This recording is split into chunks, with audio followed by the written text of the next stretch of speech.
Bonjour, merci d'être venu à l'IREMO pour ce petit débat sur le Conseil de coopération du Golfe. Donc le Conseil de coopération du Golfe est formé par les monarchies arabes de la péninsule arabique, Arabie Saoudite, Koweït, Bahreïn, Qatar, Émirats et Oman. Et c'est de ces pays qu'on va parler aujourd'hui, à l'occasion de la sortie du numéro de Moyen-Orient sur ce sujet.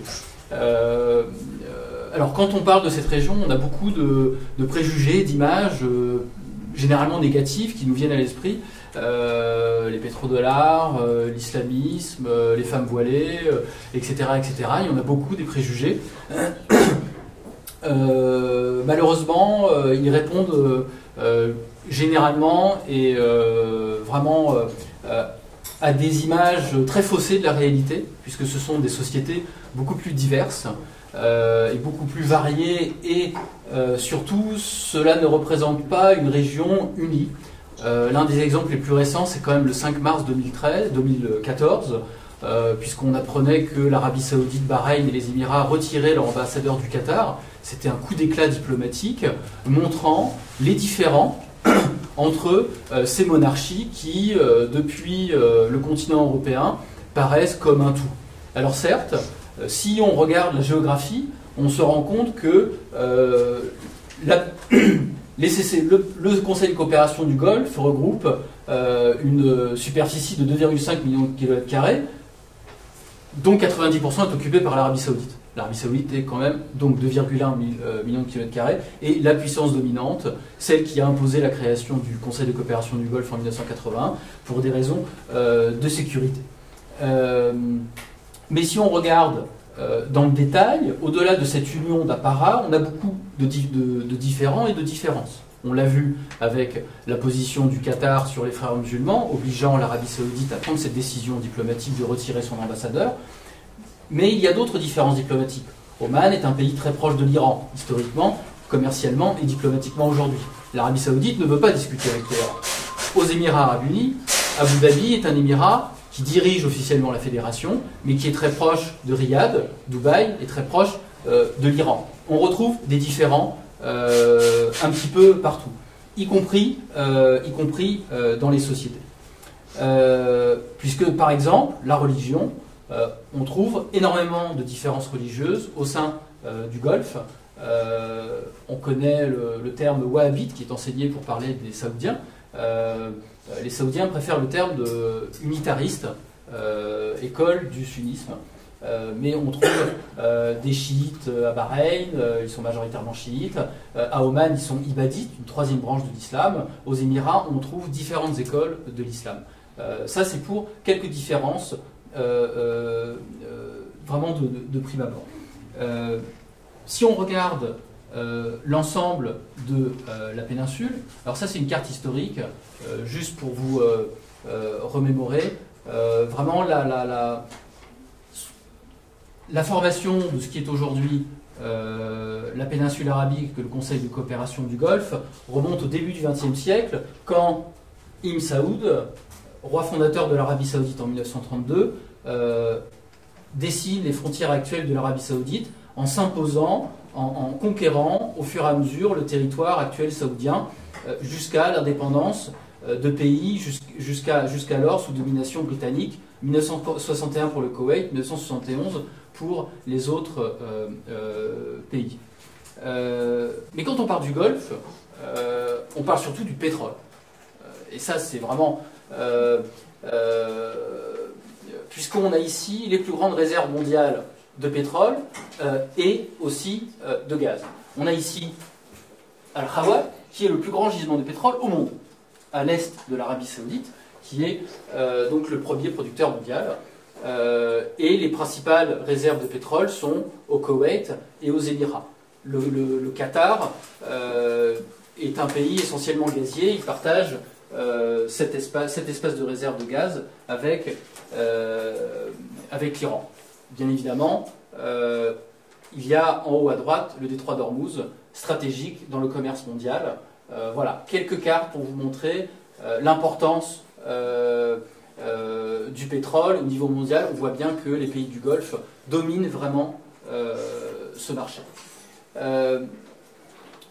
parler aujourd'hui du CCG, moi je vous fais là une brève introduction géographique, après je laisserai la parole aux deux éminents spécialistes que nous avons là, mais c'est aussi pour essayer de rappeler des questions de débat extrêmement importantes. Certes, le CCG c'est la 11e économie de la planète, c'est 70% du PIB des pays arabes, donc c'est vraiment une puissance financière extrêmement forte par le pétrole, mais par les fonds souverains. Je vais rapidement à ma dernière graphique pour les personnes qui veulent prendre des notes. Parmi les plus grands, les plus importants fonds souverains du monde, on a des Émiratis, des Saoudiens et des Qatariens, le Qatarien étant le plus connu médiatiquement pour ses achats dans le football et dans l'immobilier à Londres ou à Paris. Mais on en oublie des choses essentielles. On verra avec Elisabeth de l'Université libre de Bruxelles que la mondialisation et la finance peut être utilisée, l'urbanisation aussi peut être utilisée à des fins politiques, et on verra une autre question très importante avec Mathieu sur l'agriculture. Mais il y a des questions transversales qui se posent aux dirigeants saoudiens depuis des années.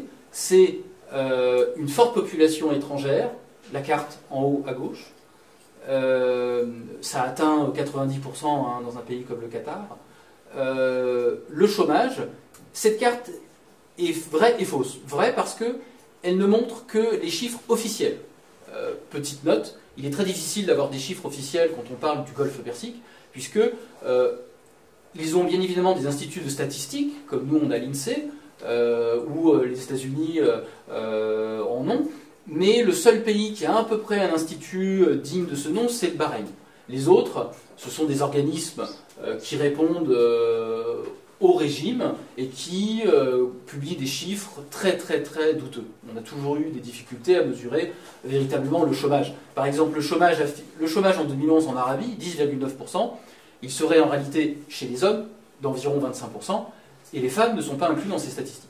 Donc c'est très difficile de mesurer une donnée comme le chômage. Autre chose importante, le PIB. Le PIB n'est pas si élevé. Certes, il est important au Qatar, le pays le plus riche du monde en PIB par habitant, 104 300 en 2011. Aujourd'hui, il a un peu baissé, il doit être à 102 000. Mais c'est plus que le Luxembourg, plus que le Liechtenstein, hein, voilà. Puisque les Qatariens sont environ 200 000 personnes. Mais dans des pays qu'on croirait riches, comme l'Arabie, le PIB est assez bas. Dans le débat, on abordera pourquoi. Mais c'est intéressant de voir que dans les pays où le PIB est bas, Oman, Bahreïn, Arabie Saoudite, surtout Oman et Bahreïn, c'est là où il y a eu des manifestations en 2011 dans ce qu'on a appelé les soulèvements arabes. Autre question, et c'est lié au PIB, c'est l'emploi. On voit que le secteur public est extrêmement dominant dans le milieu du travail. Et c'est un problème, la diversification. Avant de passer la parole aux deux spécialistes, je voulais vous montrer des cartes par pays. On pourrait distinguer, on va être clair, ce sont tous des monarchies conservatrices, des régimes fermés, parfois sclérosés, dans le cas de l'Arabie, mais disons qu'on pourrait essayer, Fathia Desieni, qui est une chercheuse très reconnue sur le CCG, à classifier les pays du Golfe en trois catégories, régimes conservateurs, ouverts avec des guillemets, et libéraux. Les deux régimes conservateurs, ce sont l'Arabie Saoudite et Oman. L'Arabie Saoudite est donc dirigée par la famille Al Saoud depuis 1932. C'est la puissance régionale à différents titres. On a parlé du pétrole, mais il ne faut pas oublier la religion. Hein. Le roi Abdallah est gardien des siens de la Mecque et de Médine et organise le Hajj chaque année. C'est sa deuxième ressource financière après le pétrole. Voilà le roi Abdallah. Né en 1921, donc c'est pas un monsieur qui est tout jeune, il a beaucoup de problèmes de santé. C'est très intéressant de suivre la politique saoudienne intérieure aujourd'hui, puisque si elle s'est caractérisée longtemps par un attentisme et vraiment une certaine vision sclérosée du pouvoir, aujourd'hui on voit des mouvements pour que des plus jeunes, c'est-à-dire une soixantaine d'années, accèdent au pouvoir. Surtout, notamment depuis la mort successive de deux princes héritiers, en 2012, qui a fait très peur au pouvoir et qui diront les mauvaises langues, mettait l'Arabie dans une situation presque de Brejnev. Hein. Brejnev décède et après l'Union soviétique, c'était fini. Hein. Voilà. Ensuite, on a juste à côté Bahreïn, qui est donc présenté comme un pays libéral, qui est dirigé par la famille Al-Khalifa, voilà, l'actuel. Et le Bahreïn, c'est un microscopique pays. Il est relié, alors là il y a une petite erreur de date, mais il est relié physiquement par l'Arabie Saoudite, le pont du Roi Fahd, qui est en fait une autoroute avec un péage, les Saoudiens y vont librement. Mais la mise en service du pont de l'Amitié, ce serait plutôt 2022, on en reparlera, mais il y a beaucoup de problèmes pour faire cet immense pont entre Bahreïn et Qatar. Cette carte à droite est assez intéressante puisqu'elle montre, et ce serait intéressant de faire la même carte dans 10 ans, pour voir les conséquences qu'ont eu les soulèvements de 2011 sur la présence de la population chiite et sunnite dans un pays majoritairement chiite, où le pouvoir sunnite n'a jamais, contrairement à ce qui était prévu à l'origine, en 71, à l'origine de la création du pays, d'alterner le pouvoir. Le régime sunnite s'est toujours maintenu et a toujours laissé les chiites dans une certaine, pas ignorance politique, mais surtout dans une ignorance économique. Et c'est ce qui a causé les plus importantes manifestations. Donc là, voilà. Ensuite, on a les Émirats. Alors les Émirats, il a été classifié par Fathia pour une certaine ouverture, on le verra avec Elisabeth, notamment par des hubs, des symboles de la mondialisation que sont Abu Dhabi et Dubaï. On connaît tous ces immenses buildings, je crois que j'ai pas de photo ici, non je n'en ai pas, j'ai juste une carte de Dubaï montrant un petit peu cette sururbanisation avec la tour la plus haute du monde, voilà, c'est Burj Al Khalifa, 828 mètres je crois, 23, bref. L'Arabie Saoudite a prévu d'en faire une à 1100. On va voir si elle y arrive. Et après, avec des projets un peu fous, hein, on a tous entendu parler de la Palme, du Monde. La Palme, il y en a 3 en fait. Certaines sont. Le World, le Monde n'est pas. Je crois qu'ils essayent de relancer le projet. Mais on est dans des configurations urbaines, on le verra avec Elisabeth, extrêmement américaines presque. Hein. Quand on voit la E611 et la E311, c'est des 6 voies. Hein. On est en pleine ville, mais c'est des autoroutes. Hein. Voilà, c'est quand même. Il faut vraiment avoir ça à l'esprit. L'image des petits quartiers arabes qu'on retrouve au Caire, en Syrie. Avant. Voilà, à la rigueur, on pourrait le retrouver dans les petits ports, voilà, à Al-Khol, le vieux centre-ville de Dubaï, mais encore. Voilà. Ça, c'est le dirigeant actuel de la fédération. Les Émirats Arabes Unis réunissent 7 petits Émirats, et il est dirigé, la fédération en tant que telle est dirigée par l'émir d'Abu Dhabi, Al Nahyan, ce monsieur. Voilà.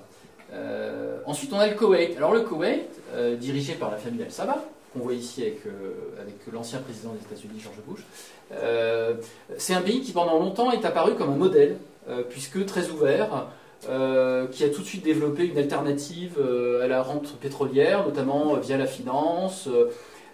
Ils ont un parlement, des élections. Bon, ils ont une politique intérieure très compliquée parce que le parlement et le pouvoir exécutif ne s'entendent pas, notamment puisque l'émir a un pouvoir discrétionnaire fort pouvant annuler des décisions du parlement. Donc c'est une monarchie parlementaire un peu limitée. Mais c'est intéressant à suivre. Mais par contre, bon, pour faire simple, on présente souvent le Koweït comme un pays traumatisé par la guerre de 91 et qui ne s'en relève pas. C'est à voir, mais c'est un pays intéressant à suivre. Ensuite, on a Oman. Oman, c'est un peu particulier.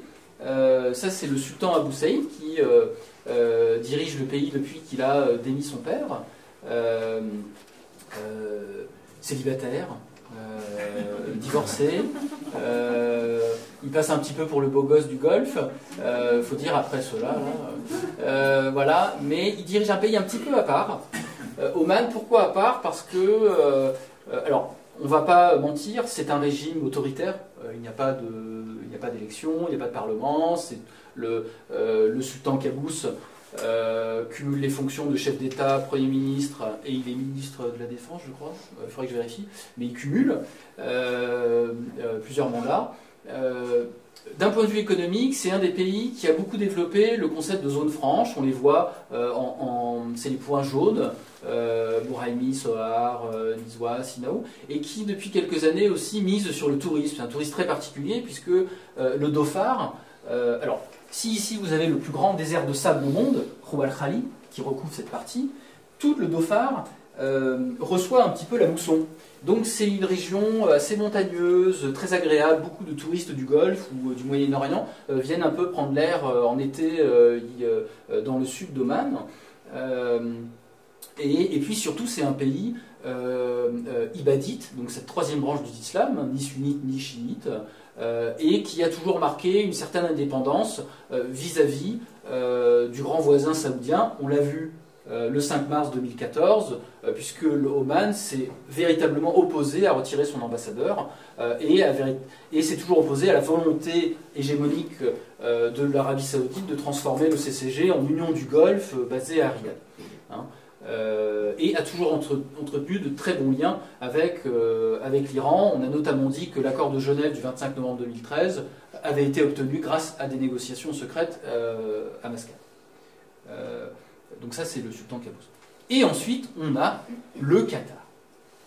Le Qatar, c'est quand même un micro-État, plus petit que la Corse, qui est dirigé par la famille Al-Sani.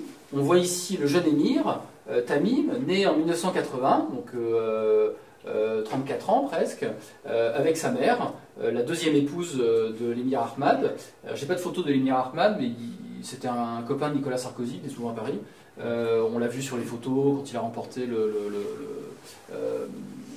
l'organisation de la Coupe du Monde. On voit sur la carte tous les sites des stades de football à construire ou à rénover. C'est une toute petite péninsule. C'est 1,9 million d'habitants, dont seulement 200 000 environ de nationaux. On verra dans le débat, c'est aussi un problème, la démographie. Hein, comment être une puissance quand on n'a personne?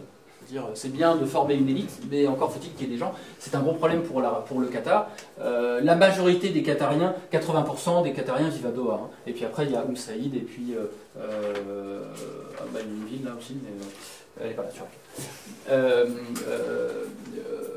voilà, donc, le Qatar, donc, qui est connu aujourd'hui pour cette politique mondiale, l'achat du PSG, le Malaga en Espagne,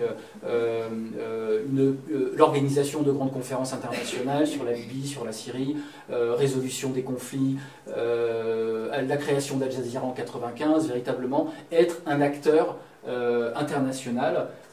En principe, il y a Karim Sader qui devrait nous rejoindre et qui a travaillé sur le Qatar dans ce numéro, et ça nous permettra de débattre sur les forces et les faiblesses d'un tout petit pays comme ça. Voilà, j'ai été assez rapide volontairement pour rentrer plus précisément sur deux questions très précises. Elisabeth va vraiment nous parler. Alors Elisabeth, je vais quand même la présenter. Chercheuse en sciences politiques à l'Université de Bruxelles, spécialiste des questions de territoire de la mondialisation dans les monarchies du Golfe Persique. Donc Elisabeth van de Hiel travaille vraiment, essaye de voir en quoi la mondialisation, la finance, les fonds souverains, permet finalement à ces régimes de se maintenir au pouvoir. Hein. L'économie libérale n'est pas forcément gage de démocratisation. Et d'ailleurs, on l'a vu. Même si une crise diplomatique du 5 mars 2014 sur un désaccord sur les frères musulmans nous montre certains différends, rien n'a pu défaire ces régimes. Ni la révolution islamique en 1979, ni le 11 septembre, ni les printemps arabes. Certes, les régimes ont tremblé, mais ils sont toujours là. Et puis, un deuxième point de très très précis dont on ne parle jamais, et ça c'est Mathieu qui va nous en parler, Mathieu Brun, donc chercheur à l'IDRI, Institut du développement durable et des relations internationales, qui dépend de Sciences Po. On présente toujours ces sociétés comme des économies riches, mais finalement, je vous donne en mille, ils n'ont rien à bouffer. Parce que finalement, comment avoir une culture dans un pays, dans une péninsule qui est en majorité désertique. Donc, par exemple, le Qatar importe 90% de sa nourriture.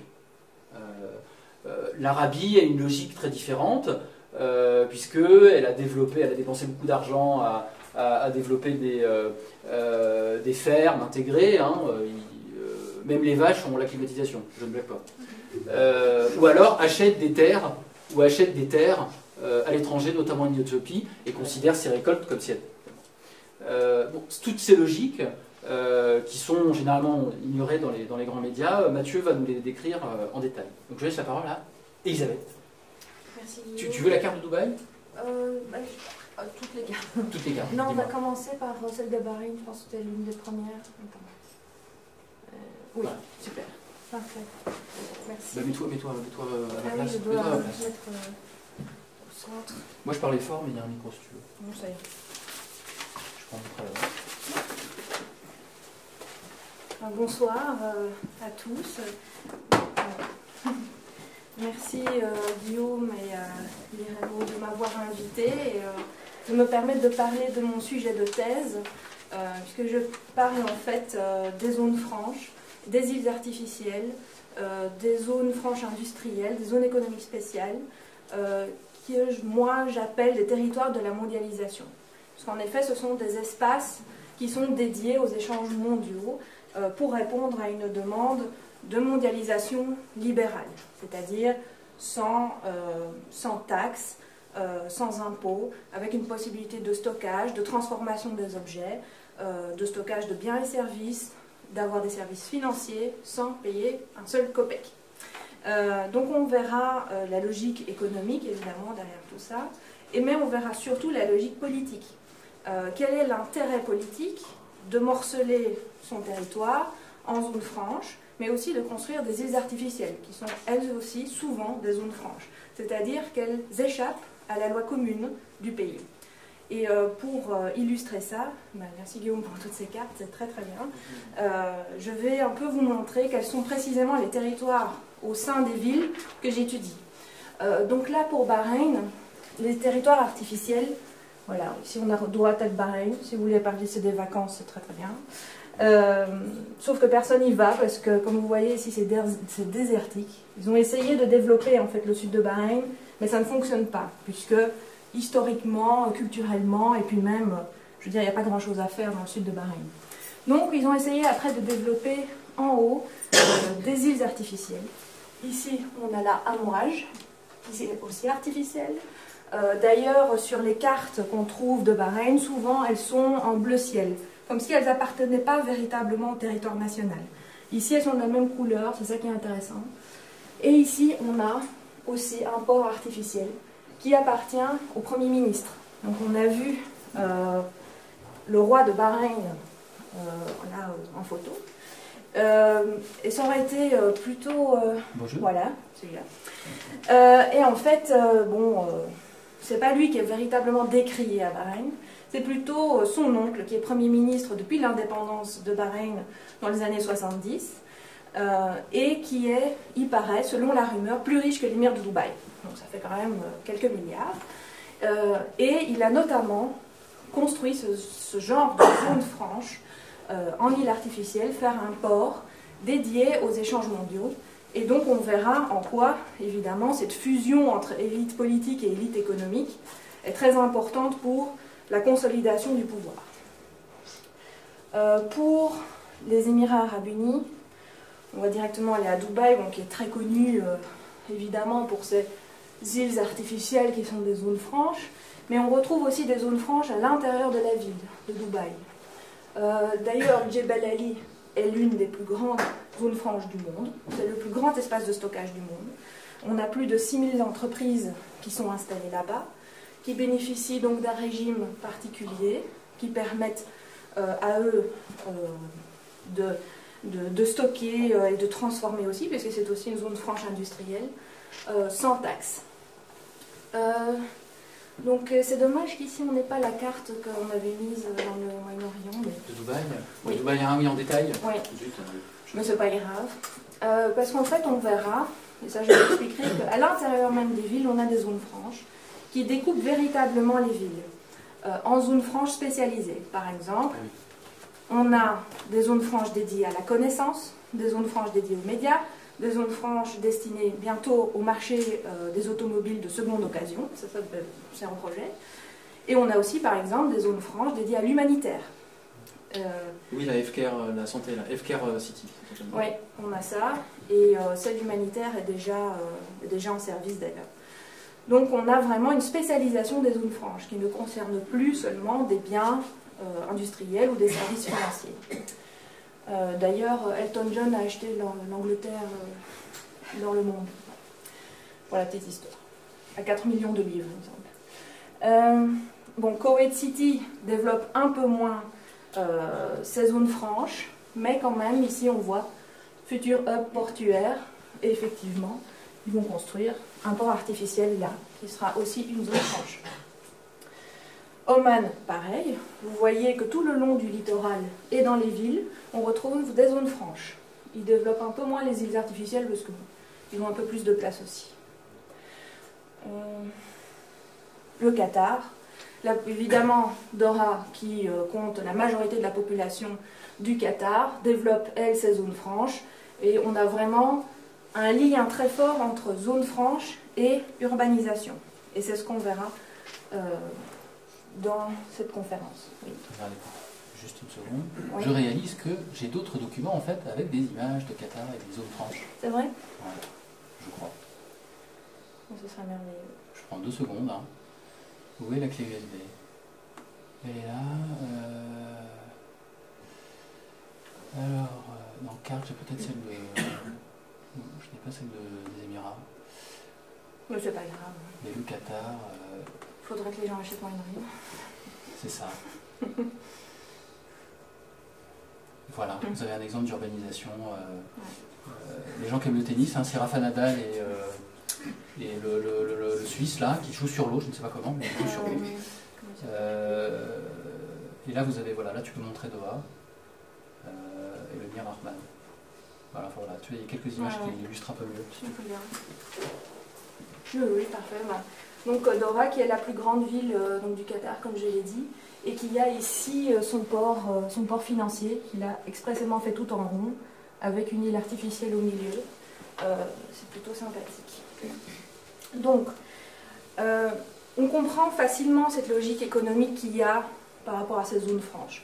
Par exemple, le Royaume-Uni en a énormément sur les îles, etc. Ça permet d'accueillir, par exemple, des flux financiers importants. Ça permet d'attirer des investissements étrangers également importants. Ça, on comprend. Mais quelle est la logique politique? Pour moi, il s'agit avant tout de s'ancrer dans la mondialisation, mais aussi d'avoir un contrôle gouvernemental du territoire. On a effectivement une fusion élite politique et des élites économiques. Les deux se confondent souvent. On a, selon mon hypothèse, une stratégie de légitimisation du pouvoir via ce morcellement de son propre territoire. Donc on a un régime de liberté modulée, c'est ce qu'on verra dans la deuxième partie. On a un renforcement économique. Réinvestir ces pétrodollars dans les finances, dans le tourisme, ça permet à la fois de garder son argent à la maison et ça permet aussi de faire énormément de profits et de diversifier son économie, puisque l'argent du pétrole n'a pas été réinvesti dans une industrialisation, on est directement passé à une société de services. Et aussi, ce découpage de ces villes est pour moi une tentative de maîtrise des effets de la mondialisation. C'est-à-dire qu'en imposant des frontières à l'intérieur de sa ville, on sait à peu près ce qui s'y passe à l'intérieur. Ce n'est pas un développement tout à fait anarchique et incontrôlable.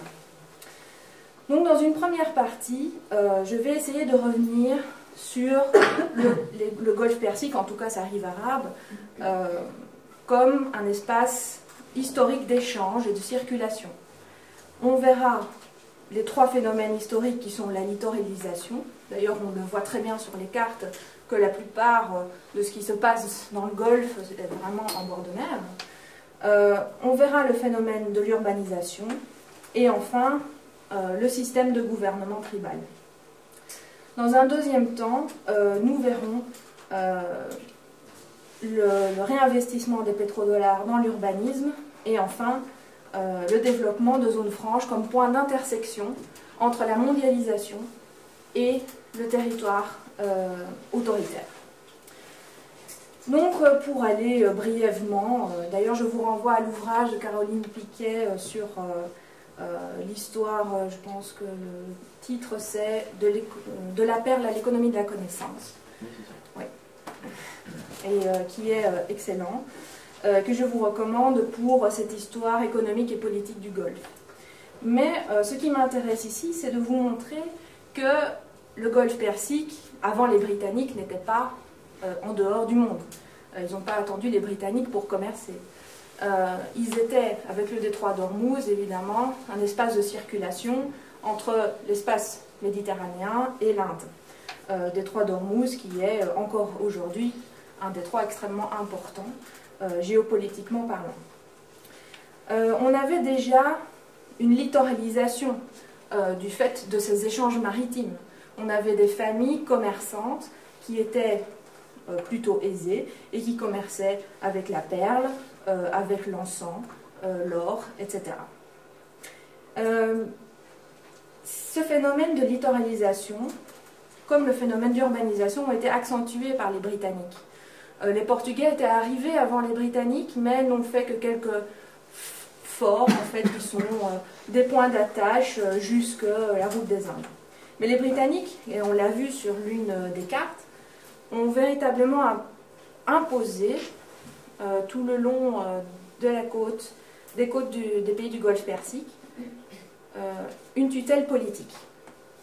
Et ont accentué cette littoralisation, dans le sens où lorsqu'ils sont arrivés, ils ont affaibli ces familles commerçantes pour laisser la place aux tribus venant du désert.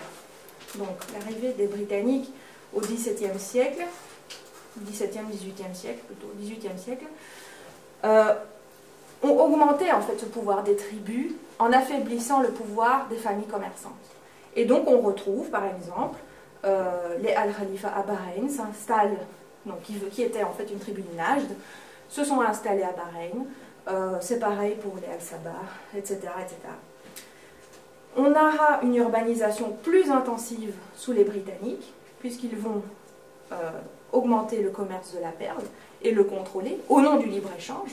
Donc il n'y a pas eu apparemment de contradiction entre libre-échange et contrôle du commerce, pour les Britanniques bien sûr.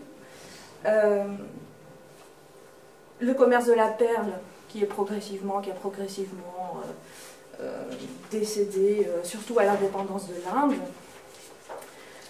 Et puis une urbanisation intensifiée par le commerce du pétrole, évidemment, jusqu'à supplanter les villes portuaires, commerciales, on va dire, plus anciennes. Ces villes du pétrole, aujourd'hui, sont beaucoup plus peuplées, par exemple, que les villes plus historiques. Donc on a aussi des villes qui apparaissent comme plus modernes. Donc cette intégration ancienne aux échanges commerciaux font que les pays du Golfe ont une certaine habitude, on va dire, d'être un espace d'échange et ont connu une urbanisation assez tôt en fait. L'arrivée donc des Britanniques, je l'ai dit, ont augmenté le pouvoir des tribus et on a dès le XVIIIe siècle l'émergence d'un système de gouvernement tribal qui d'ailleurs perdure jusqu'à aujourd'hui. Un gouvernement tribal, qu'est-ce que c'est? C'est en fait une tribu qui détient le pouvoir, qui est en fait le diwan. Donc ce sont des membres choisis de la famille régnante qui gouvernent. Et on a en face le majlis, donc le conseil, qui réunit les membres choisis des tribus qui ont fait allégeance à la tribu régnante. Donc on a toujours ce même système de gouvernement dans les pays du Golfe. Ces familles régnantes se sont extrêmement enrichis, évidemment, avec les rentes pétrolières, qui ont été réinvesties dans les années 50, 60 et 70 dans l'urbanisme. Alors évidemment, je ne vais pas vous faire l'histoire du pétrole, mais bon, les guerres mondiales, les chocs pétroliers ont fait que le prix du baril a connu une hausse exponentielle, et l'indépendance des États du Golfe aussi, avec la nationalisation de leur pétrole, ont fait que ces États du Golfe sont devenus des États rentiers dans les années 70. Qu'est-ce qu'un État rentier? Un État rentier voit la majorité de son PIB en fait consacré à l'extraction et à la vente de pétrole. Donc on a une économie assez spécialisée dans le pétrole. Un État rentier, c'est aussi un État autonome des impôts. Il n'y a toujours pas d'impôts pour les nationaux dans les pays du Golfe. Alors ça fait rêver, évidemment. Mais en contrepartie, selon les théories de l'État rentier, on a aussi une dépolitisation de la population en échange des subventions et de la redistribution de ces rentes pétrolières. Évidemment, c'est de la théorie. Il y a toujours énormément de corruption et cette redistribution de la rente est très régulièrement remise en question, etc. D'ailleurs, si vous suivez un peu Twitter, par exemple les débats qui se font entre Saoudiens, aujourd'hui le hashtag c'est justement par rapport à cette redistribution de la rente qui n'est pas du tout équitable. Et d'ailleurs, il y a de plus en plus de pauvres en Arabie Saoudite, et c'est une question extrêmement taboue. D'ailleurs, on parlait de ça, que finalement le PIB de l'Arabie Saoudite n'est pas si élevé que ça. Donc, les États du Golfe deviennent des États rentiers, engrangent des sommes incroyables pour leur budget étatique, et développent, dans les années 50, 60, 70, les infrastructures modernes, routes, hôpitaux, universités, écoles, etc., ont eu évidemment des conséquences au niveau urbain. À ce moment-là, la majorité de la population vit dans les villes. Aujourd'hui, on a des taux d'urbanisation de plus de 85% pour l'Arabie Saoudite. Pour les Émirats Arabes Unis, on est à plus de 90%. Donc c'est quand même des populations qui sont extrêmement urbaines. Et ces infrastructures, évidemment, n'ont fait qu'accentuer ce phénomène. On a aussi la croissance de la population dans ces années-là, puisque l'accès aux soins va faire que l'âge de la mort va être repoussé, la mortalité infantile va décroître également. Donc on a des populations, surtout en Arabie Saoudite, qui explosent à ce moment-là. D'ailleurs, aujourd'hui, on a des populations très très jeunes, puisqu'on est là dans des pays qui ont, surtout pour l'Arabie Saoudite, les pays du Golfe ont un taux de fécondité qui est moindre, mais on est à un taux de fécondité d'environ 5 à 6 enfants par femme. Donc avec un accès aux soins et à l'éducation gratuit, eh bien, je veux dire, ça vous encourage, on va dire, à avoir des enfants. Le développement des villes pétrolières, plutôt sur le littoral, comme je l'ai dit, par exemple à Abu Dhabi, au Qatar, de toute façon le littoral est très près. Et on a vu aussi que les champs pétrolifères étaient plutôt tournés vers la mer plus qu'au milieu du désert. Et voilà, vous les voyez en vert. Donc on est vraiment autour de ce golfe. L'argent du pétrole n'a pas été réinvesti dans l'industrialisation, je l'ai dit. Le secteur pétrolier est entre les mains de plus de 90% d'étrangers. Peu de nationaux travaillent dans ce secteur pétrolier, hormis évidemment comme fonctionnaires, puisque la plupart des emplois sont publics dans les pays du Golfe pour les nationaux. On a des sociétés qui se sont directement tournées vers le service, en particulier financier. On a le développement des villes financières, évidemment comme Dubaï, mais aussi Manama, donc qui est la capitale de Bahreïn, qui sont connues toutes les deux pour leurs finances offshore, notamment, et pour être aussi des paradis artificiels. Mais on n'a pas que des services financiers. Il y a véritablement une volonté de faire des villes côtières dans le Golfe Persique, des hubs, on l'a dit. Donc un hub, qu'est-ce que c'est? C'est un carrefour. C'est-à-dire que les échanges vont venir par ce point et vont partir vers un autre point du monde. Donc Saskia Sassen, par exemple, parle de Dubaï comme d'une ville-monde, et on verra dans la deuxième partie.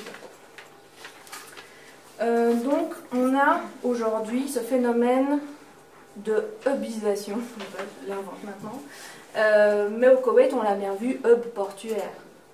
Les zones franches sont pour moi des hubs, c'est-à-dire qu'ils désirent être des points d'intersection de la mondialisation.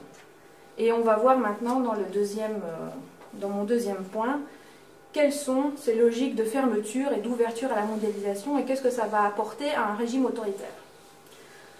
Donc les zones franches comme point d'intersection. On a un développement des infrastructures phénoménal à partir des années de mi-90, mais particulièrement après le 11 septembre. Pourquoi? Puisqu'on a une arrivée massive en fait, des capitaux qui sont rapatriés en fait, dans les pays du Golfe après le 11 septembre. Évidemment, bon, les États-Unis et les pays du Golfe sont un peu fâchés à ce moment-là. Et les Saoudiens ou autres golfiens qui avaient des capitaux aux États-Unis les ont rapatriés dans le Golfe, dans des banques qui, évidemment, ont le secret bancaire, comme Dubaï. Donc, on a véritablement des États qui se sont encore plus enrichis à ce moment-là et vont développer leur infrastructure et vont s'insérer dans le réseau des villes-mondes. Donc, c'est un concept utilisé par Saskia Sassen qui définit ces villes-mondes notamment comme ayant une économie qui dépend plus du réseau mondial que de son arrière-pays. Et là, d'ailleurs, je renvoie après à Mathieu, puisqu'on a là un arrière-pays qui n'est pas du tout même en rapport avec les villes, et je pense à l'agriculture notamment. On a dans ces villes-mondes des réseaux de géographie, c'est-à-dire présence de la mer, des réseaux de communication. Je veux dire, vous allez dans un pays du Golfe, hormis l'Arabie Saoudite, vous avez Internet partout, mais vraiment partout, partout, partout. Les routes, les ports, absolument toutes les infrastructures sont très modernes et permettent de communiquer en fait avec le reste du monde. Ces espaces de mondialisation, donc artificiels ou les zones franches à l'intérieur des villes, sont des espaces planifiés et sécurisés par l'État et qui sont des espaces donc, de stockage et ou de transformation de produits. Il n'y a pas de taxes, la main-d'œuvre est très peu chère, d'ailleurs c'est une critique qu'on fait extrêmement souvent au pays du Golfe, c'est d'avoir une main-d'œuvre corvéable à merci. Mais on verra que c'est un problème beaucoup plus mondial dans les zones franches. On a une énergie qui est quasi illimitée. Alors bon, les dates de l'épuisement des réserves changent chaque année, mais bon, en tout cas, on en a encore. Enfin, ils en ont encore. Ces zones franches offrent des infrastructures hyper modernes. Et donc, on a des arrivées de capitaux. Et on a là des territoires de la mondialisation ouvertes aux plus grandes entreprises du monde, qui, je le rappelle, bénéficient largement de ces largesses. Puisque ces zones franches, en fait, ne répondent pas du tout à la loi commune. Donc il n'y a pas du tout la même application de la loi dans ces zones franches ou dans les territoires artificiels que dans le reste du pays. D'ailleurs, un exemple, dans les zones ultra spécialisées de Dubaï, avec Internet, médias, de la connaissance, etc., on n'a aucun contrôle, par exemple, du gouvernement sur Internet. Alors que si vous allez dans le reste du pays, en dehors de cette zone franche, vous avez un contrôle, une censure d'Internet par le gouvernement. Et c'est une contradiction au sein même d'un pays, mais qui vaut la peine d'être relevée. Et donc on peut se demander quel est l'intérêt politique de faire de tels espaces de liberté, alors qu'il n'y a pas de liberté juste à côté.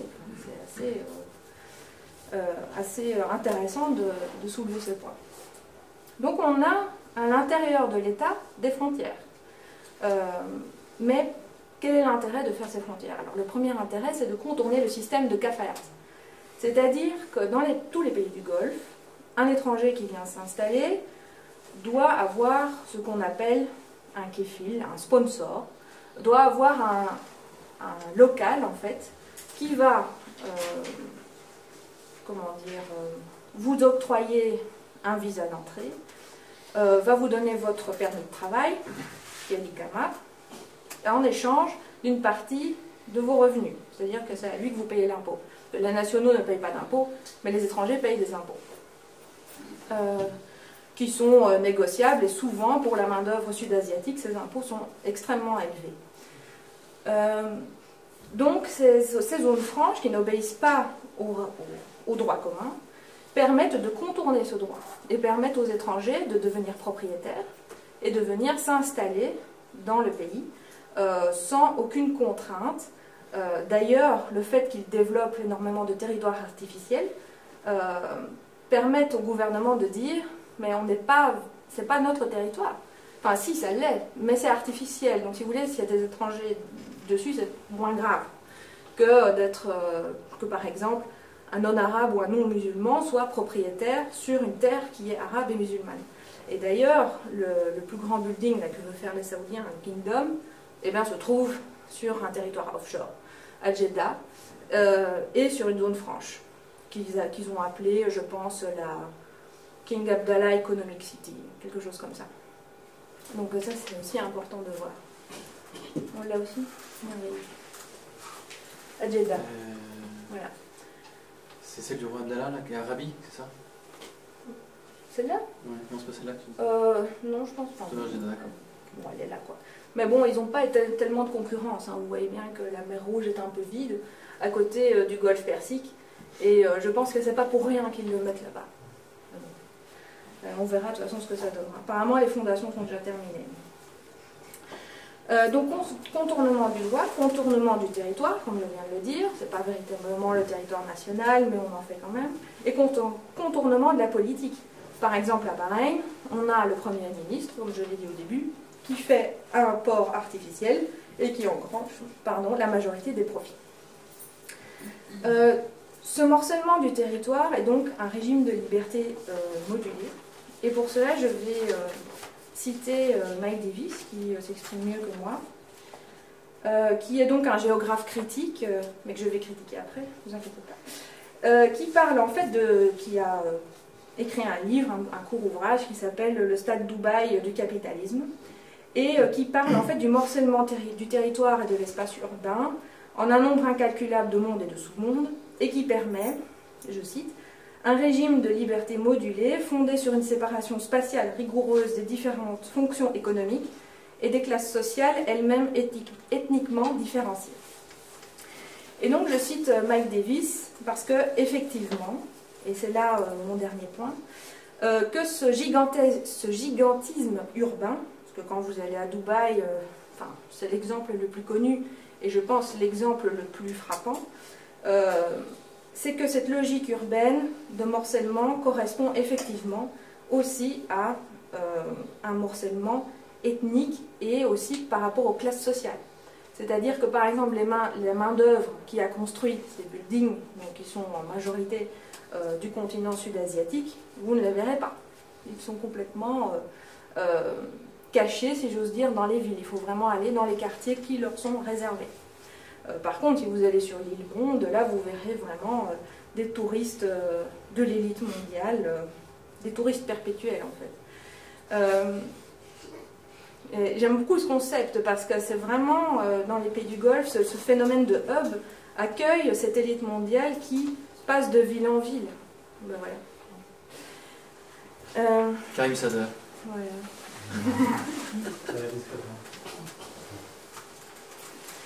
Donc l'attraction de ces touristes perpétuels, grâce à l'organisation d'événements, on ne va plus citer la Coupe du Monde, ça fait ennuyeux, l'Expo universelle, je pense en 2022 à Dubaï. 2020.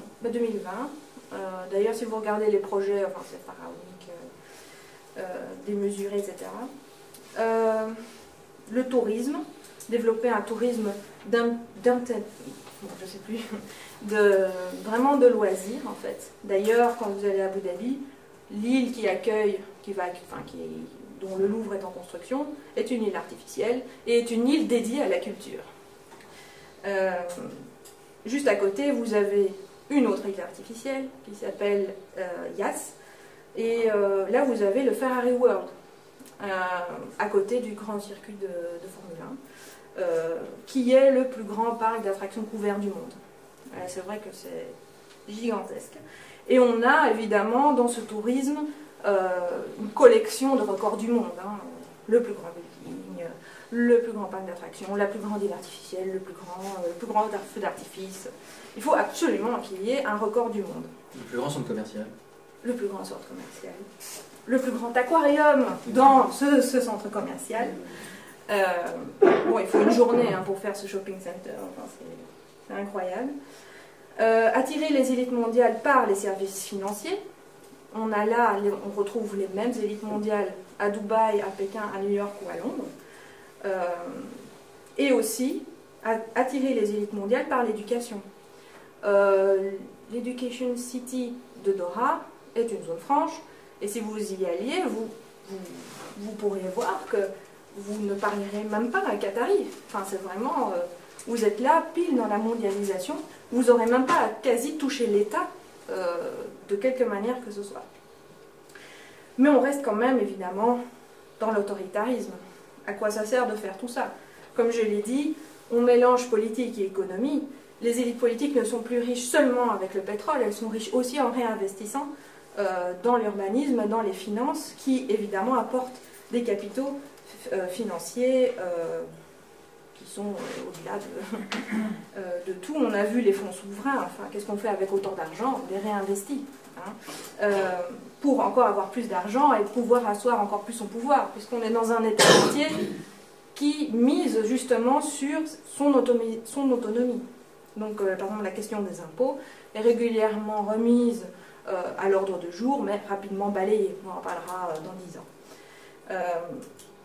On a aussi, dans cet autoritarisme, évidemment, une exploitation de la main-d'œuvre et son invisibilité urbaine. Et si on doit faire une critique des géographes critiques, qui parlent notamment de Dubaï, on parle souvent des pays du Golfe comme des pays sans histoire, sauf que on voit très bien que non, le Golfe Persique est un espace d'échange depuis plusieurs siècles.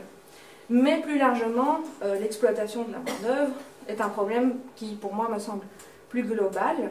Quand on regarde, par exemple, l'Organisation internationale du travail qui publie ses rapports sur les zones franches, dans toutes les zones franches du monde, vous avez l'interdiction, par exemple, de former un syndicat, donc de faire grève.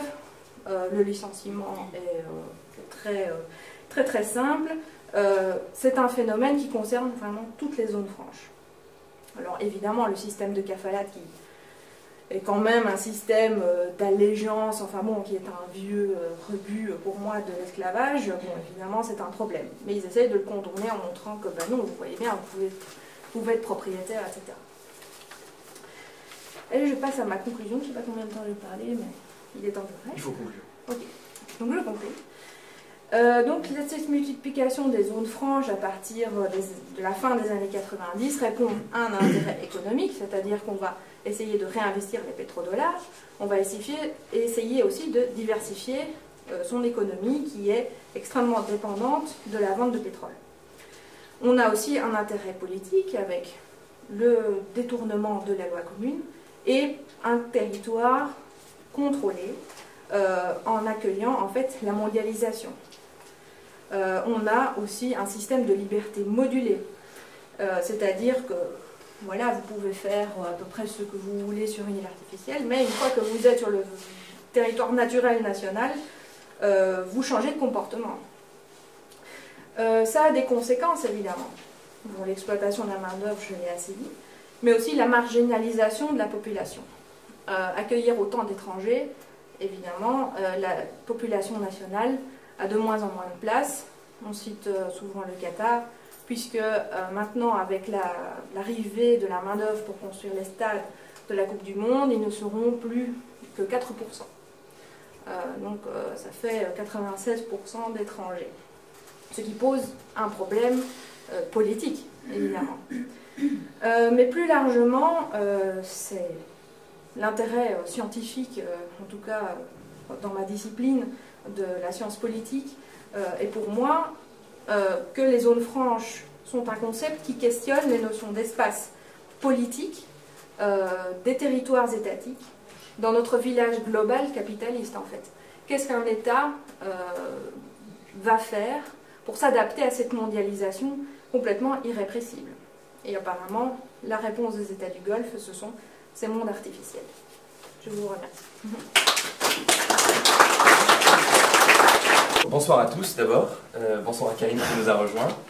Je me rappelle qu'il y a un an, on était tous les deux ici aussi pour parler cette fois-ci du Qatar et j'avais déjà un peu de place pour parler d'agriculture. Alors je me réjouis que Moyen-Orient et l'IREMO fassent encore un peu plus de place aux questions agricoles alimentaires, surtout dans ce contexte où les défis, les challenges sont vraiment très nombreux pour les monarchies du Golfe. Si vous avez l'occasion d'acheter ce numéro de Moyen-Orient, vous y verrez des défis en termes de fabrique urbaine, de fabrique du politique, de fabrique de l'identité, de fabrique de la mondialisation, enfin de cette jeunesse, de ce chômage. Enfin, c'est un numéro hyper intéressant qui fait un peu de place aussi aux questions d'agriculture et d'alimentation, dans la mesure où ce défi est aussi quelque chose d'important pour le futur des monarchies et qui accentue finalement leur vulnérabilité. Donc on a une vulnérabilité économique, sociale, politique, mais elle est aussi alimentaire et agricole. Alors, il ne faut pas oublier aussi que ces tendances-là, elles auront un effet encore plus grand sur les couches les plus pauvres de la population. Et Elisabeth a bien parlé de ces populations immigrées qui représentent 90, 80, 70, 30% de la population dans les États du Golfe. Ceux-là sont les premiers concernés par ces questions d'alimentation, d'accès à l'alimentation et évidemment aussi d'agriculture. Alors, je vais essayer rapidement de revenir avec vous sur plusieurs points. D'abord, pourquoi parler d'agriculture, d'alimentation quand on est dans des pays qui ont un PIB par tête le plus élevé au monde? On pourrait simplement s'approvisionner sur les marchés internationaux et ce serait réglé. Mais c'est un petit peu plus complexe que ça. Et on va essayer de voir ensemble, enfin, c'est surtout moi qui essaie de vous raconter et pour susciter un petit peu le débat, d'explorer les différentes possibilités, c'est-à-dire produire sur place, délocaliser la production à l'étranger. C'est ce que Guillaume enfin, tu as fait référence tout à l'heure en parlant des investissements fonciers, de l'accaparement des terres.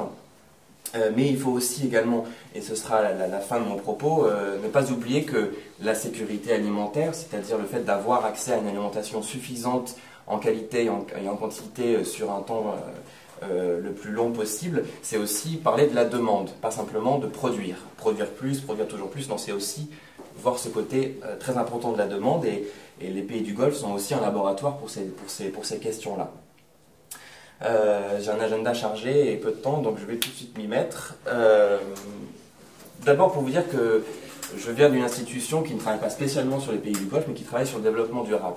Et forcément, on a tous en tête ces questions de changement climatique, c'est-à-dire l'augmentation de la récurrence des chocs naturels, les sécheresses, les inondations, les pluies, l'augmentation de la température, la baisse de la température, tous ces phénomènes naturels qui sont bien sûr accentués par l'activité de l'homme se retrouvent aussi dans les pays du Golfe, bien entendu. Et donc ces facteurs climatiques, ainsi que les facteurs internes, les facteurs externes, la géopolitique, l'économie, la finance, tout ça entraîne une réduction, ou du moins une pression sur la possibilité d'avoir accès à une alimentation et la possibilité de produire sur place dans les pays du Golfe.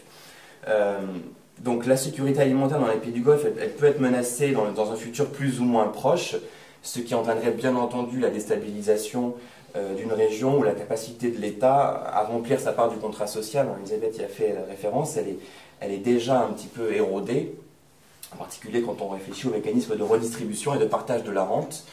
Ce partage-là se fait bien sûr à des stations nationaux, mais quid de toutes ces populations étrangères qui participent également à la croissance de ces pays.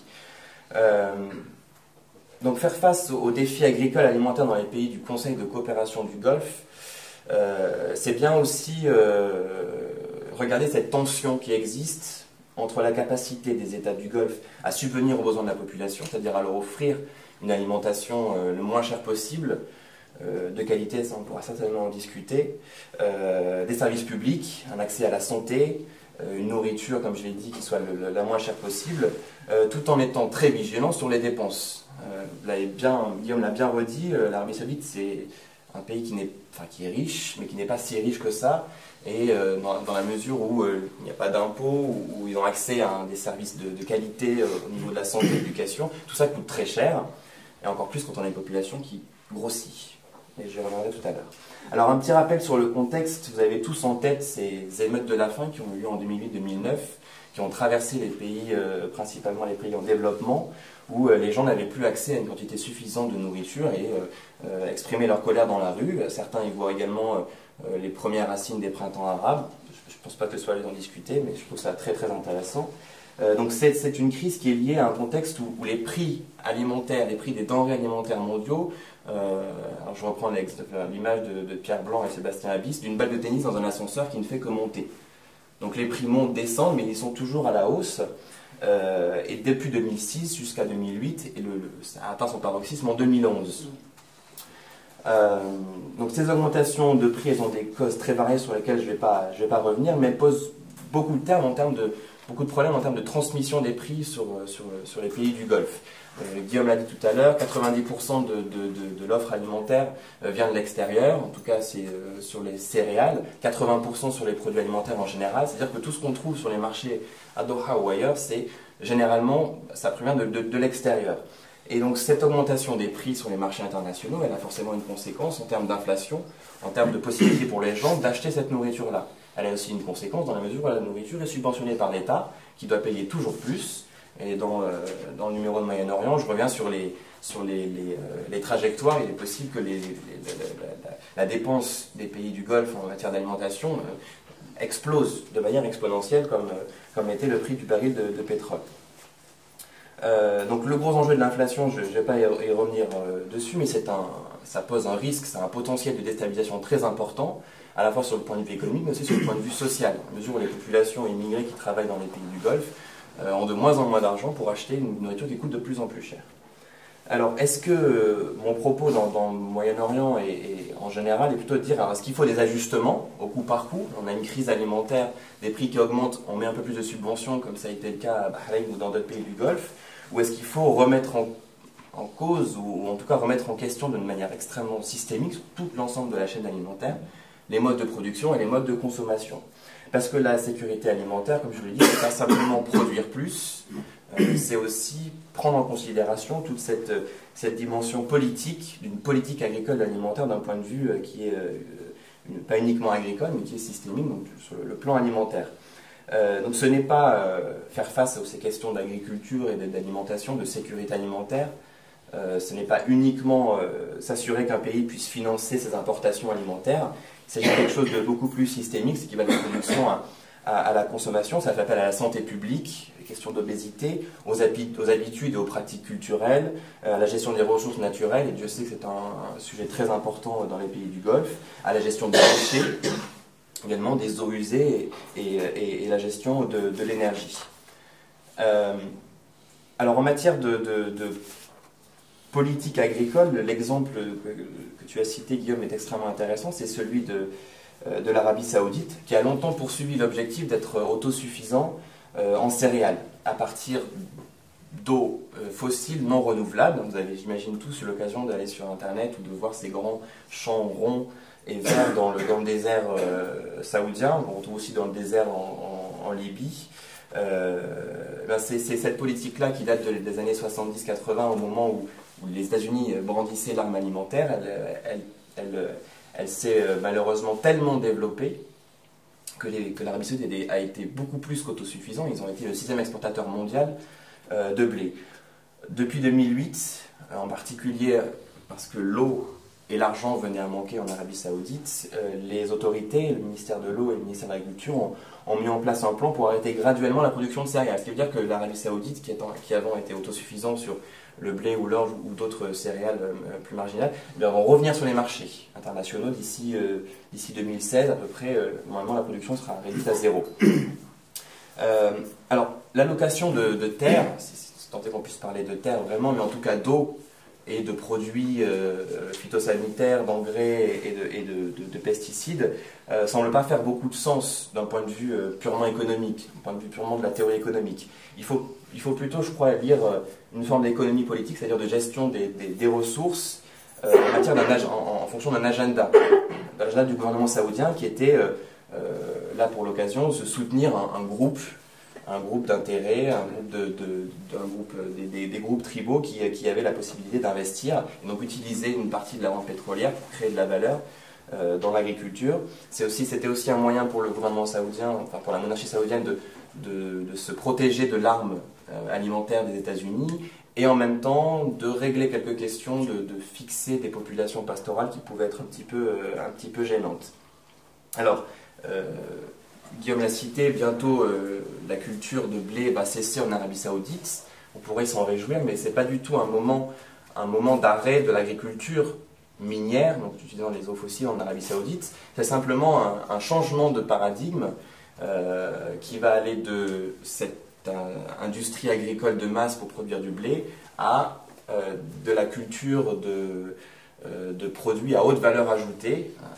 Tu as cité notamment les vaches qui ont la climatisation. On a une jolie photo dans le Moyen-Orient. Donc l'industrie laitière, elle continue à être subventionnée. C'est-à-dire qu'on essaie de faire attention à mettre plus de valeur par goutte d'eau qui est utilisée.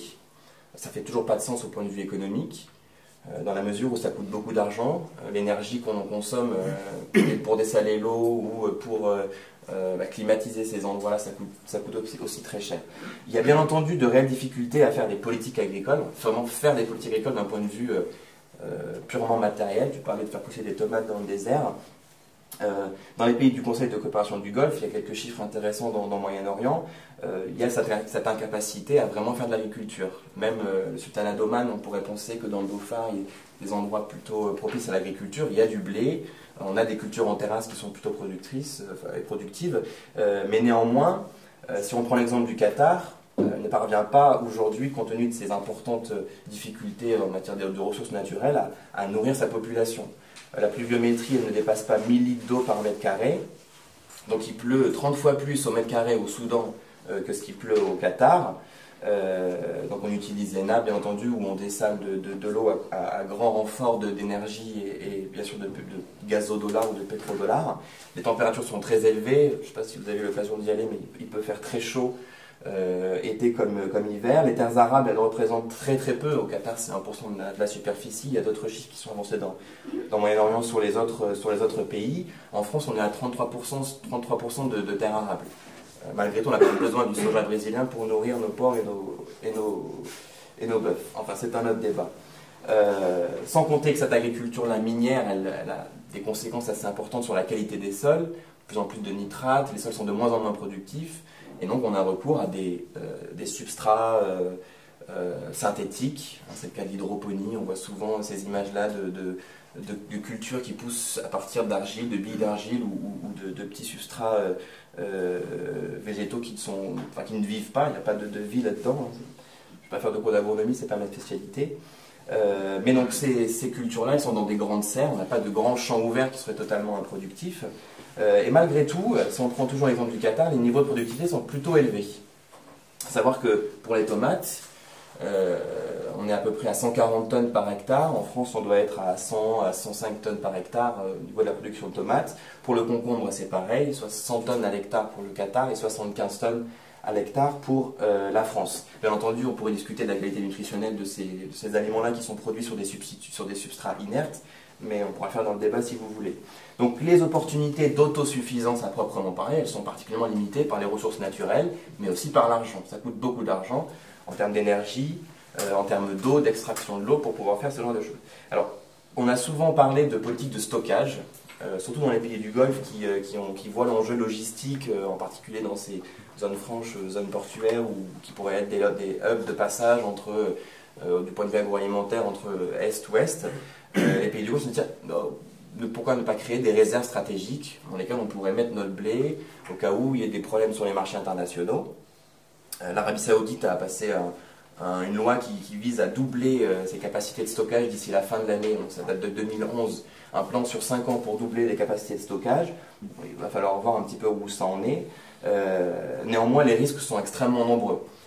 Une politique de stockage, ça veut dire d'abord un peu de théorie économique, ça a des risques potentiellement déstabilisateurs des marchés, si on ouvre les vannes d'un côté, qu'est-ce que ça veut dire pour les signaux prix, enfin, bon, je ne suis pas un adepte de l'économie, mais je pense que vous voyez tout ce que ça peut créer. Il y a également des risques sanitaires. Quand on est à 50 degrés, stocker du blé, des tomates ou des concombres, bien entendu, on ne peut pas s'assurer que d'un point de vue de la sécurité sanitaire des aliments, tout est parfaitement respecté. Ce sont des régions très chaudes. Et le coût de ces technologies-là, de la création, mais aussi de l'entretien, et une fois de plus, le coût énergétique de ces technologies-là est très très élevé. On pourrait aussi craindre une forme de nouvelle dépendance aux technologies qui viendraient d'ailleurs, puisque les pays du Golfe ne sont pas vraiment créateurs de ce genre de technologie-là. Alors, produire à l'étranger, on en vient au sujet un petit peu chaud en ce moment, enfin en tout cas depuis 2008, c'est-à-dire ces investissements fonciers à l'étranger. Alors, les États du Golfe ont bien avant 2008 envisagé de produire à l'étranger la nourriture dont ils avaient besoin. On pourrait faire référence à la théorie du grenier, quand l'Arabie Saoudite voyait dans le Soudan ce possible État qui pouvait lui approvisionner la nourriture suffisante. Dans les faits, ça n'a pas très bien marché, d'abord parce qu'il y avait des problèmes de corruption à l'époque. Dans le régime soudanais, il n'y a pas eu beaucoup de mise en culture et finalement ça a été globalement un échec. Mais 2008, avec cette course à la spéculation sur les terres, a marqué une augmentation des investissements. On a tous vu dans les médias ces exemples de pays du Golfe qui allaient en Éthiopie, au Soudan, au Cambodge, aux Philippines, en Indonésie et ailleurs pour acheter, louer des terres. Donc c'est une volonté d'investir et de produire donc à l'étranger. Je me rends compte que le temps file. Hein. Mais j'imagine qu'on pourra y revenir dans le débat. Alors, à l'origine, la volonté, enfin, ce qui était la volonté des pays du Golfe, c'était d'investir là où il y avait un écart de rendement. C'est-à-dire dans des pays où les productivités du blé, du riz, ou des fruits ou des légumes étaient si faibles qu'en injectant un petit peu de pétrodollar ou de gazodollar, les rendements seraient tels qu'à la fois les gens pourraient avoir à manger pour eux et on pourrait en ramener un petit peu de notre côté. Donc ça voulait dire investir dans des pays comme l'Éthiopie, le Pakistan et autres. Seulement, finalement, ces pays-là, l'Éthiopie, le Pakistan ou l'Égypte, sont des pays qui sont largement dépendants de l'aide alimentaire, sinon qui sont largement, d'un point de vue alimentaire, qui ne sont pas en sécurité alimentaire. Alors, je pense qu'on pourra y revenir dans le débat sur ces questions de land grabbing, d'accaparement foncier, mais il faut essayer de remettre un peu de complexité sur ce phénomène-là. Je ne suis pas du tout là pour faire l'apologie ou au contraire critiquer de manière ouverte sans avoir de fondement théorique et de fondement de l'analyse sur ces investissements fonciers, mais plusieurs éléments qu'il faut garder en tête. D'abord, le biais méthodologique. Il y a des grandes institutions internationales, des grandes organisations, des ONG qui répertorient les investissements. On a beaucoup de mal à savoir si ce sont des investissements qui vont être mis en culture, si ces investissements ils vont déboucher sur de la production locale ou ils vont être exportés, si même il va y avoir vraiment un transfert de propriété ou du moins de droit d'usage là-dessus. Donc on a beaucoup de mal à savoir si ces deals, ces contrats sont réalisés sur le terrain. Là où ça a marché, dans les pays où les investissements des pays du Golfe ont marché, ce n'est pas des investissements fonciers. C'est surtout dans les pays comme l'Australie, l'Argentine ou le Brésil, l'Ukraine, dans les pays qui sont déjà des agro-exportateurs, qui ont déjà l'habitude, qui ont déjà un accès aux intrants, qui ont déjà des infrastructures, des routes, des ports, des aéroports. Et c'est dans ces endroits-là, sur la forme plutôt de joint venture, donc dans des formes légales assez différentes, où les investissements ont fonctionné. C'est des prises de participation de la part de grands groupes ou de grands fonds des pays du Golfe dans des grandes industries agroalimentaires. Alors, on pourra peut-être parler du cas de l'Éthiopie, qui est plutôt intéressant, parce que tout le monde a dit que l'Éthiopie vend ses terres aux pays du Golfe, à l'Arabie Saoudite. C'est vrai et c'est faux. Il faut vraiment s'attacher à remettre de la complexité. Désolé, je ne vais pas vous donner un discours très simple, ou en tout cas très vulgaire, sur l'Éthiopie, parce qu'on est sur un terrain très compliqué. Ce n'est pas simplement un flux qui partirait du Golfe et qui irait vers l'Éthiopie, même s'il y a des proximités géographiques, historiques, culturelles et religieuses entre l'Éthiopie et l'Arabie Saoudite notamment.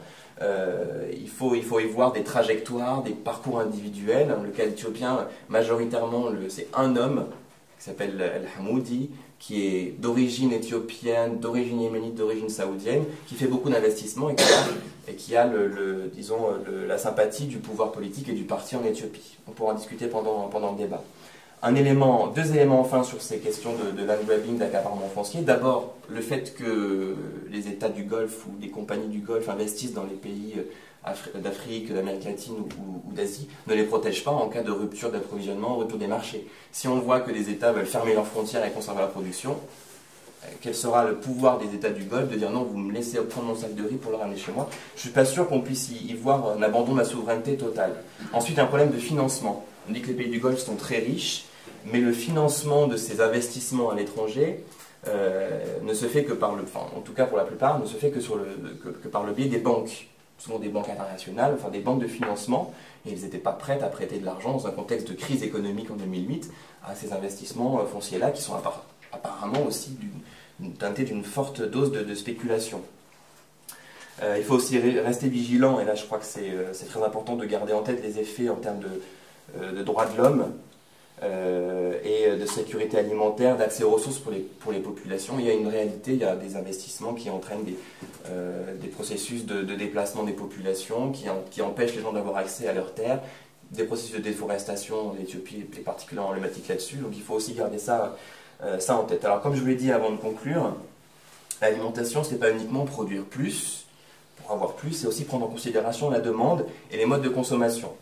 On a une image assez inquiétante des pays du Golfe avec l'obésité ou en tout cas le surpoids. Les chiffres sont dans le Moyen-Orient, dans le petit article que j'ai écrit, particulièrement pour les femmes en Arabie Saoudite, au Bahreïn ou au Koweït. Au Koweït, on a 80% des femmes qui ont un indice de masse corporelle qui est supérieur à 25 kg par mètre carré.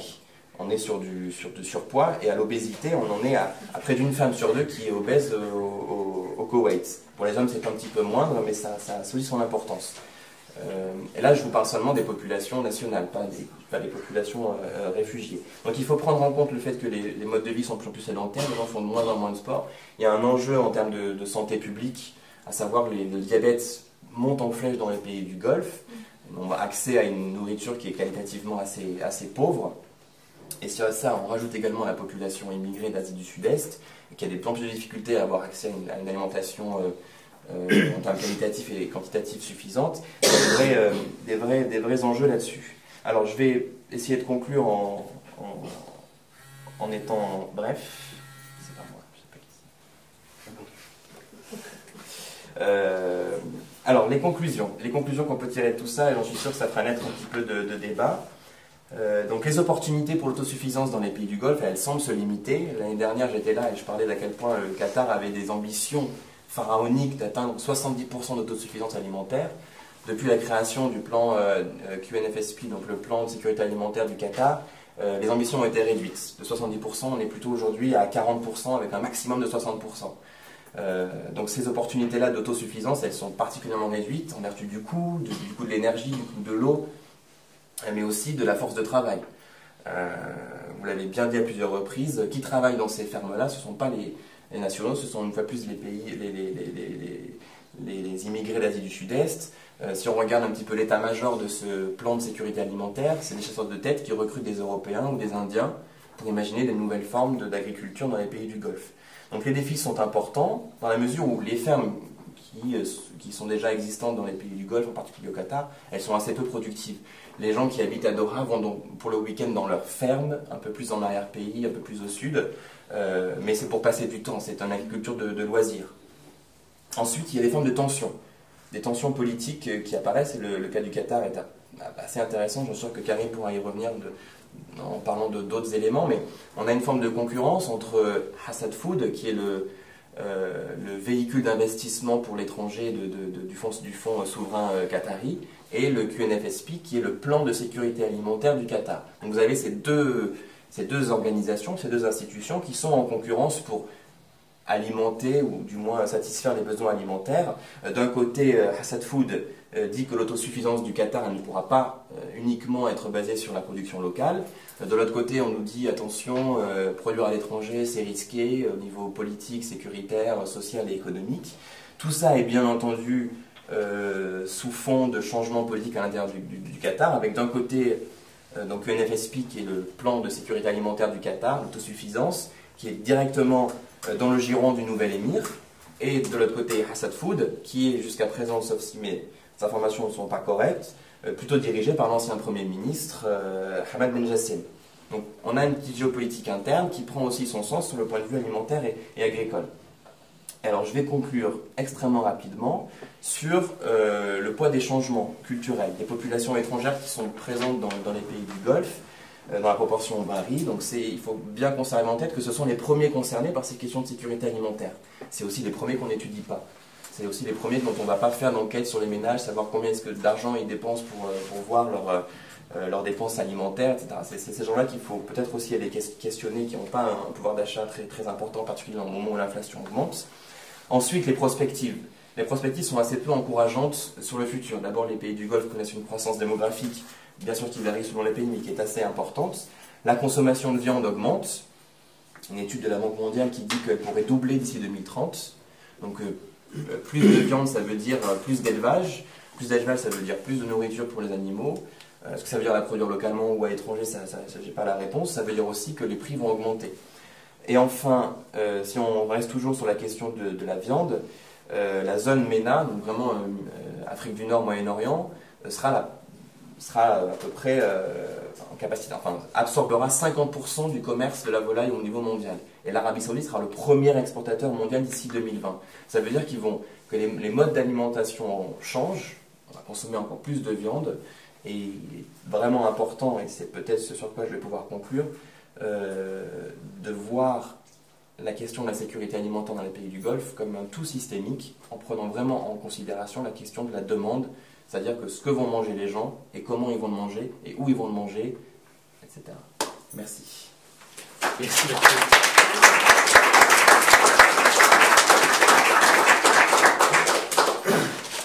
Eh bien, nous avons 35 belles minutes pour discuter de tout ça. Là, on a parlé de l'urbanisation, des zones franches, de l'agriculture, mais on peut parler d'autres choses si vous voulez. L'accès au trône en Arabie, qui est Tamim, qui est l'émir Tamim au Qatar, ce que vous voulez. Donc on est tout oui. Posez vos questions, je vais en prendre plusieurs d'un coup. Alors, madame, ensuite au fond. Ah, attends, il y a un métro déjà au fond. Ensuite, il y a madame. Bonjour. Ça marche pas.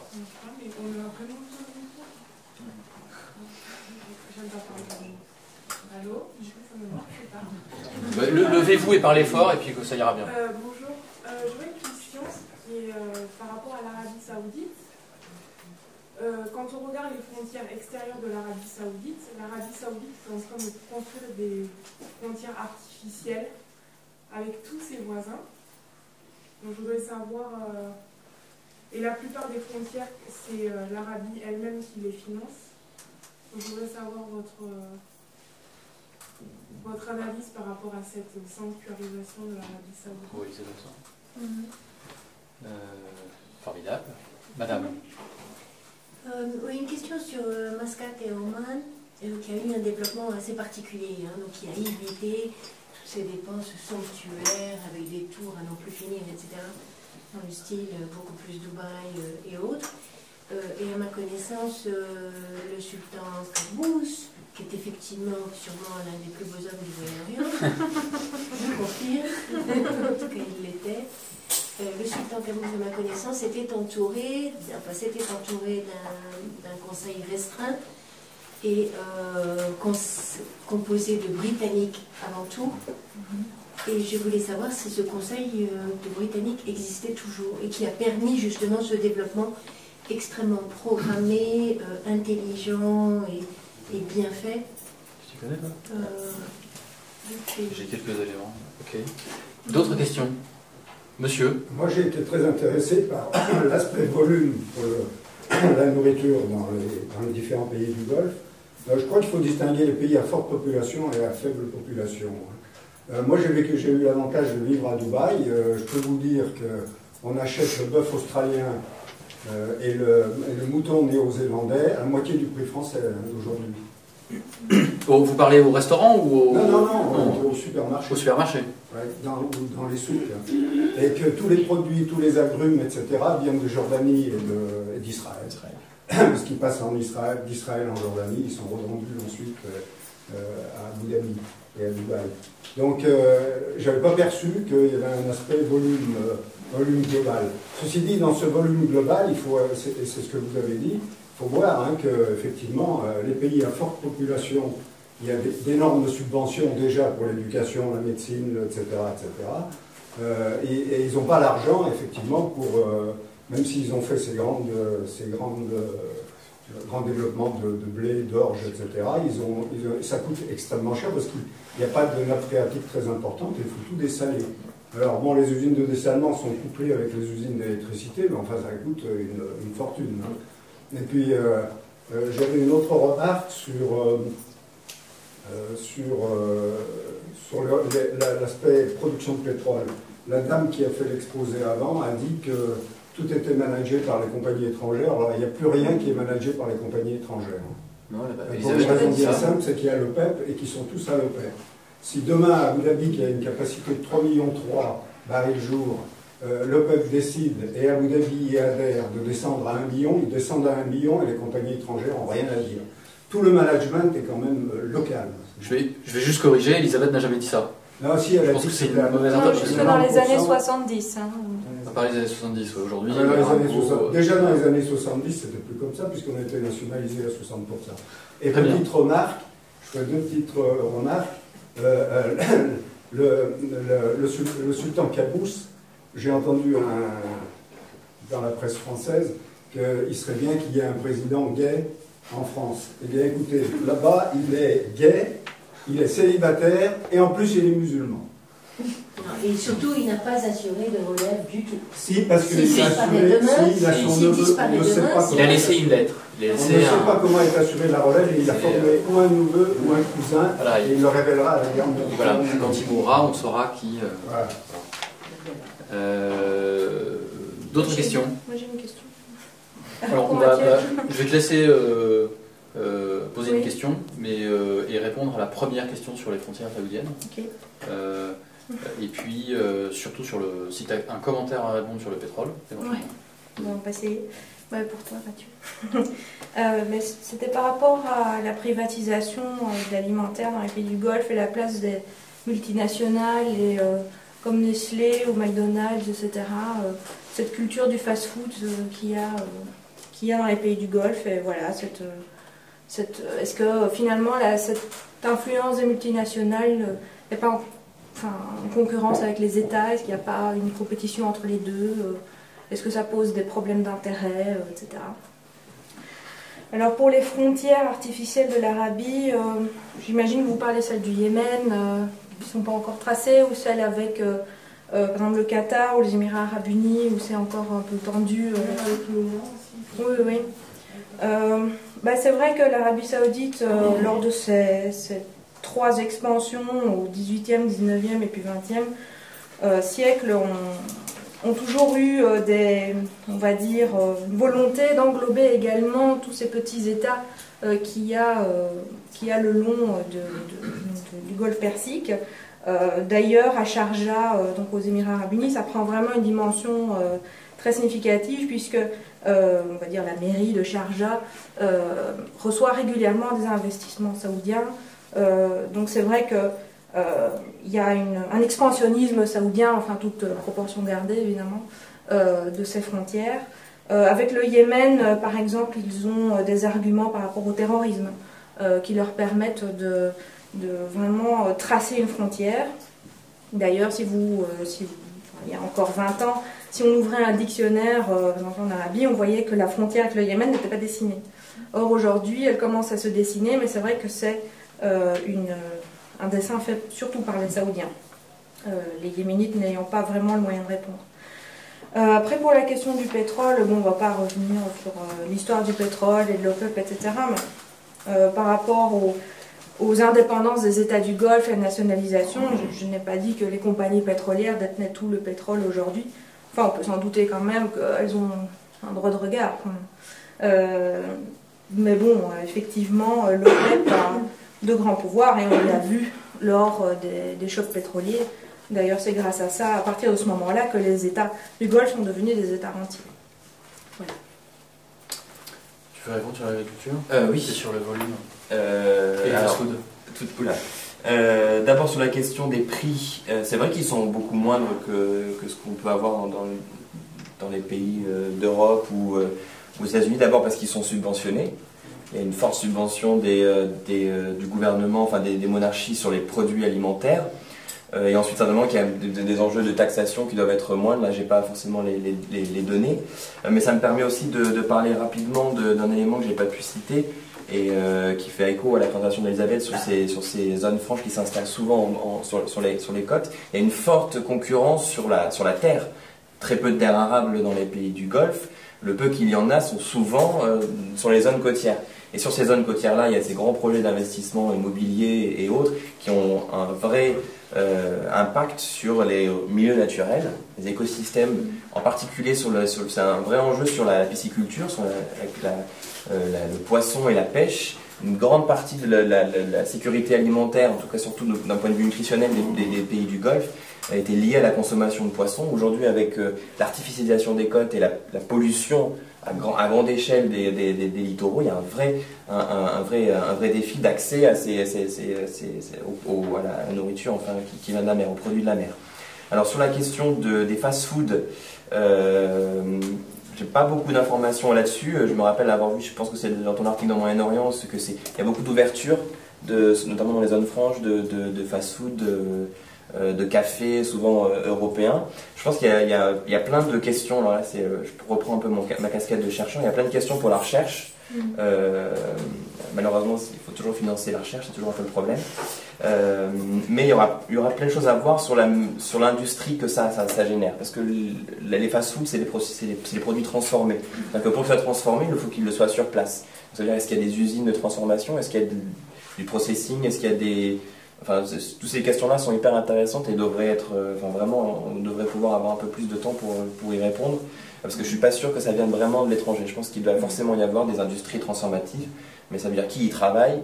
C'est pas forcément l'image de l'immigré d'Asie du Sud-Est qui est dans ces industries de transformation agroalimentaire. Très bien. Je vais essayer de répondre dans les limites de mes compétences sur Oman. Je vous renverrai aux travaux d'un chercheur français qui travaille au Royaume-Uni qui s'appelle Marc Valéry. C'est sans doute l'unique et le seul spécialiste de ce sultanat. Déjà, urbainement, la loi protège les villes et les côtes omanaises. On n'a pas le droit de construire des buildings modernes à Oman. C'est interdit.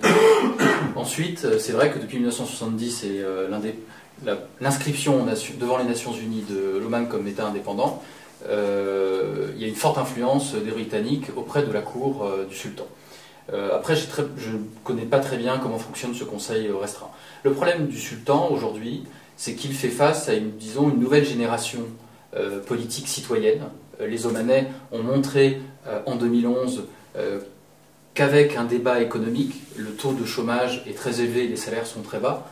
Il y a une véritable réflexion politique. À Oman, on est face à un pouvoir très autoritaire avec une personnalisation du pouvoir. Vous regardez un match de foot, par exemple, il y a toujours ces banderoles « Nous aimons notre sultan ». Et il y a toujours la photo de Sultan Qaboos absolument partout. Il y a une personnalisation du pouvoir. Et aujourd'hui, le sultan Qaboos est face à une difficulté, c'est qu'il n'a plus de fusible politique.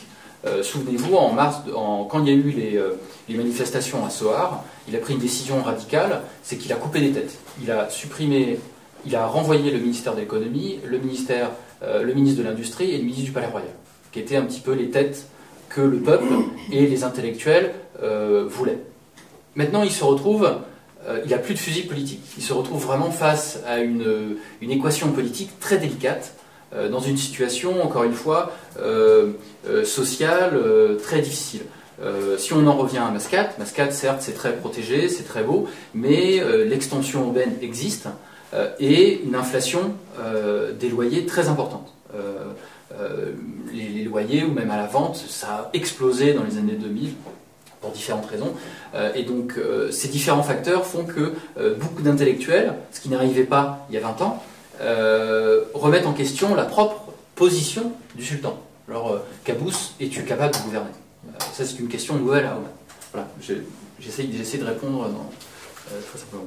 C'est le plus ancien avec le roi Abdallah. 1970. Le roi Abdallah est au pouvoir depuis la mort de son frère Fahd en 2005. Mais il gouverne de facto depuis 1995, puisque Fahd a eu un AVC en 95 et c'est un peu Abdelaziz Bouteflika, quoi. Il n'est plus trop là. Voilà, il n'était plus trop là pendant 10 ans. Mais oui, effectivement, les plus anciens gouvernants au Moyen-Orient, c'est le sultan Qaboos, c'était Kadhafi, c'était... voilà. y a-t-il des questions? Sinon, je me retournerai bien devant... Ah oui, pardon, excusez-moi. Oui. Une question. Oui, juste au sujet des questions politiques dont vous avez parlé. Si on parlait de Bahreïn, pendant les révolutions arabes, il y a eu une tentative d'émeute à Bahreïn.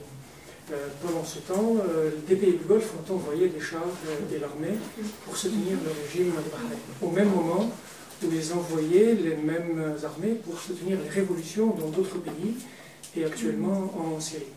Donc c'est simplement cette ambivalence entre...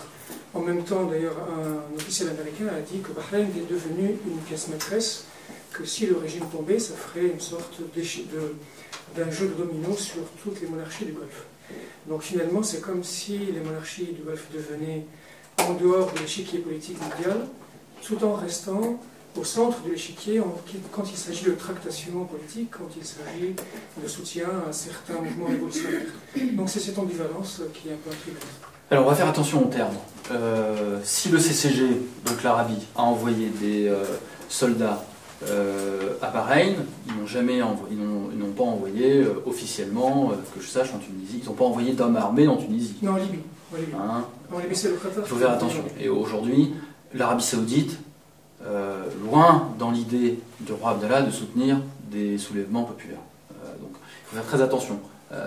Le Qatar, oui, a soutenu les mouvements populaires en appelant à la démocratie en Tunisie, en Égypte. Aujourd'hui, on assiste un petit peu à un retour de bâton. On le voit avec la suppression son soutien aux frères musulmans qu'il est en train de payer, mais on le voit aussi sur place. Par exemple, l'an dernier, j'avais lu un article excellent dans la presse tunisienne, c'était tu parleras qatari un jour, mon fils, et c'était un Tunisien qui se moquait volontairement du pouvoir du qatari dans son pays. D'ailleurs, je crois que l'émir Ahmad avait dû annuler une visite à Tunis face un petit peu au mécontentement des Tunisiens. Mais j'aimerais bien justement que Karim analyse un petit peu, comme ça il parlera, il est très fort en politique régionale. Je pense qu'en fait votre question concerne plus le Qatar que le Golfe Persique en tant que tel, puisque l'Arabie, certes, n'a pas soutenu, elle a toujours soutenu Moubarak, elle a eu peur, maintenant elle soutient le Sisi, aujourd'hui elle soutient l'armée syrienne libre, mais bon, j'aimerais que tu reviennes essayer d'expliquer cette ambivalence. T'es bien là, tu... Autant essayer de le cacher dans le fond.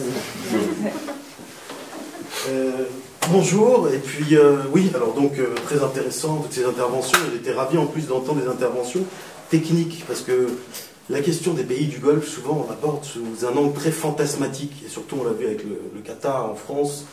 On a dit beaucoup de choses, etc. Et là, ça a été vraiment traité comme un objet scientifique. D'ailleurs, je n'ai pas des compétences comme vous de rentrer dans tous ces sujets-là. Tu as appris des choses, donc. J'ai appris des choses, ouais. Alors, par rapport à la question du Qatar, il me vient à l'esprit là, une image que m'avait donnée quelqu'un, justement, à Doha, qui analyse très bien, qui connaît très bien le pouvoir. Et les Qataris avaient vraiment l'ambition qu'avait Winston Churchill pendant l'entre-deux-guerres. C'est-à-dire que, en agitant la rue arabe, il ne resterait éventuellement plus que 5 rois. Je ne sais pas si vous connaissez l'anecdote. Le roi de cœur, le roi de pique, le roi de trèfle, le roi de carreau et le roi du Qatar. Aujourd'hui, effectivement, le Qatar a subi, comme tu l'as dit, Guillaume, un retour de bâton. Bon, je crois que c'était évident. Surtout avec la passation de pouvoir du jeune Tamim qui n'a pas le profil de son père et ses ambitions démesurées, voilà, le soft power qatari, c'est très intéressant, c'est important, ça rejoint le thème de la mondialisation et de cette capacité d'un État à dépasser son handicap naturel, je veux dire sa démographie moindre et sa petite superficie, mais quand même, il y a des limites. Par rapport à Bahreïn, c'est important de parler de Bahreïn, on en parle. Malheureusement, on n'en a pas beaucoup parlé, parce que Bahreïn, c'est la révolte, pour moi, la plus légitime. Donc tous les printemps arabes. Elle a une dimension sociale, sociétale. Mais, pour le plus grand malheur des Bahreïnis, la lecture confessionnelle, et géopolitique et géostratégique prime sur les revendications évidentes et sincères de cette population qui a donc le malheur d'être chiite. Donc Bahreïn, c'est le 5e siège de la flotte c'est le siège de la 5e flotte américaine, c'est la chasse gardée de l'Arabie, et surtout, il n'est pas question pour les Saouds, comme pour les autres monarchies du Golfe, d'ailleurs les autres régimes, que cet archipel bascule dans le giron chiite. Alors derrière, on va faire monter les enchères en disant que c'est l'Iran qui est derrière. Donc on a joué sur ça. Et c'est aussi l'exemple parfait d'une révolution qui n'a, pas bénéficié du soutien international, comme Obama avait soutenu la rue égyptienne, avait fini par lâcher Moubarak en une nuit.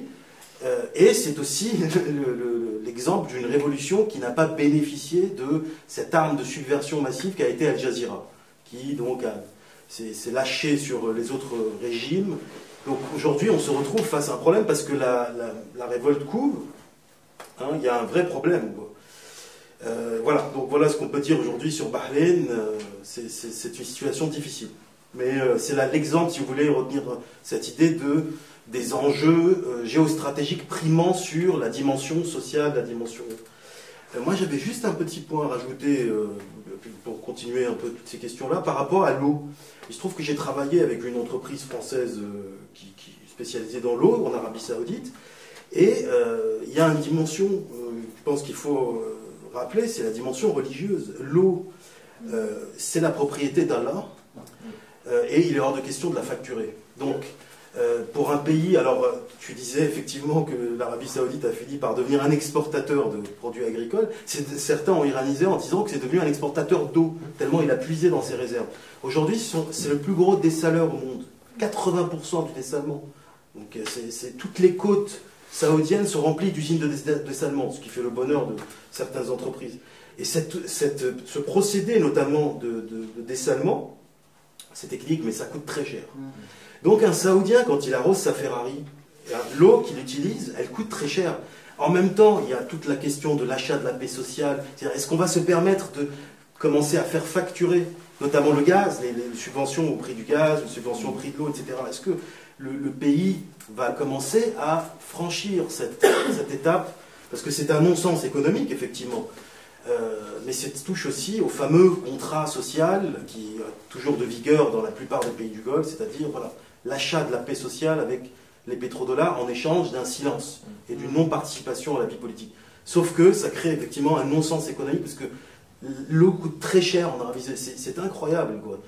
De devenir comme ça le plus grand dessalement, sans compter en plus que tout le secteur n'est pas encore privatisé. Là, je pense à la gestion des ressources en eau.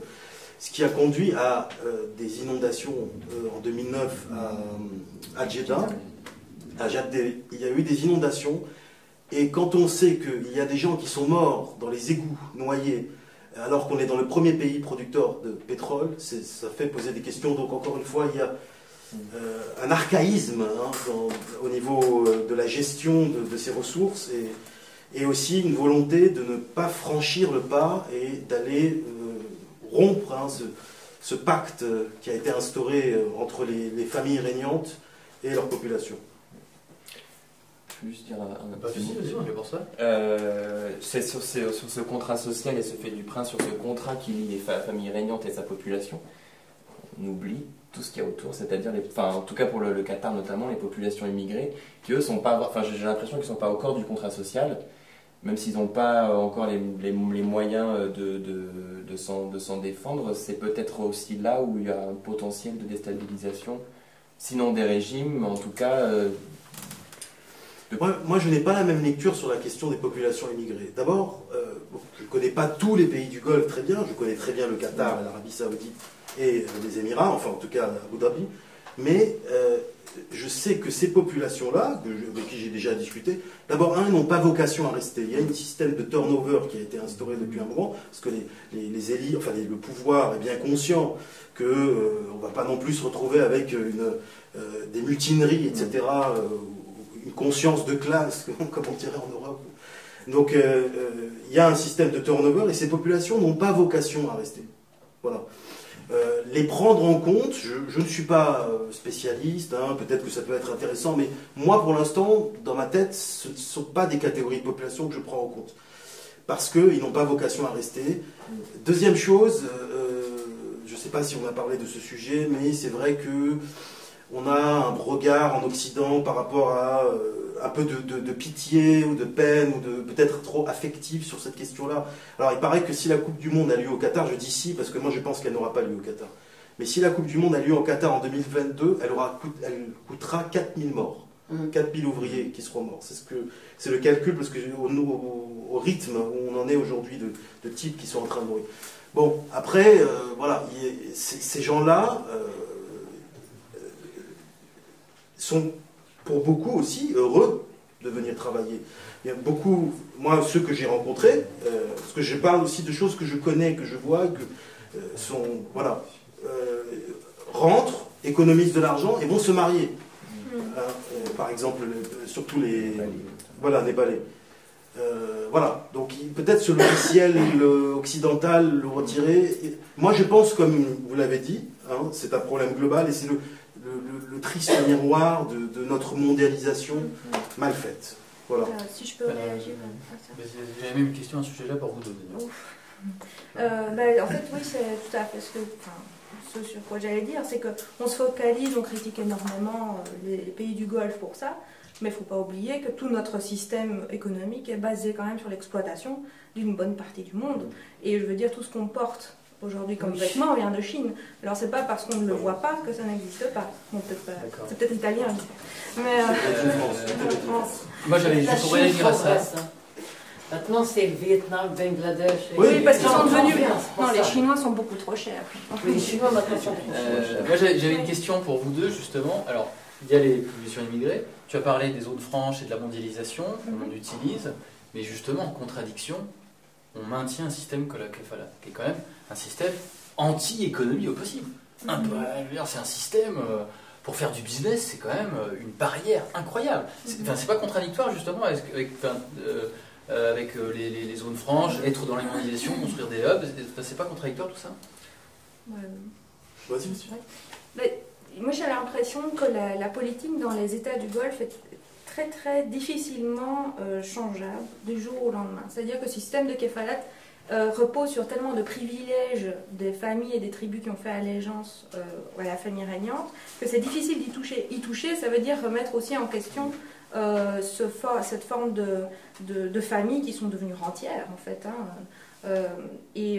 Toucher à ça, ce serait trop dangereux. Il vaut mieux, enfin pour moi, en tout cas pour leur stabilité politique, faire quelque chose d'externe à eux, de prendre cette notion du territoire, de le découper, d'en faire des artificiels, plutôt que de remettre en question une espèce d'harmonie politique qui dure depuis plusieurs années.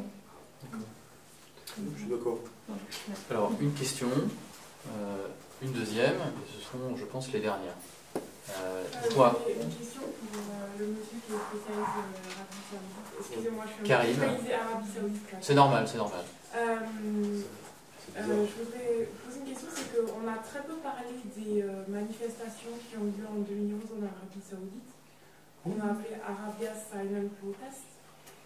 Et au cours de ces manifestations, il y a eu des revendications très progressistes, c'est-à-dire lutte contre le chômage, l'égalité hommes-femmes, tout ça. Et il y a eu même la création d'un parti qui s'appelait le Islamic Oumma Party. Je voulais savoir si vous en savez un peu plus, qu'est-ce qui s'est passé. Ce qui s'est passé. Je vais prendre la deuxième question, puis on va. Vas-y, deuxième question, allez-y. C'est d'avoir une idée de ce que vous avez évoqué contribue, ce à quoi ça contribue en termes économiques, c'est-à-dire entre le pétrole et tous les nouveaux mouvements, zones franches, la finance, les hubs, etc.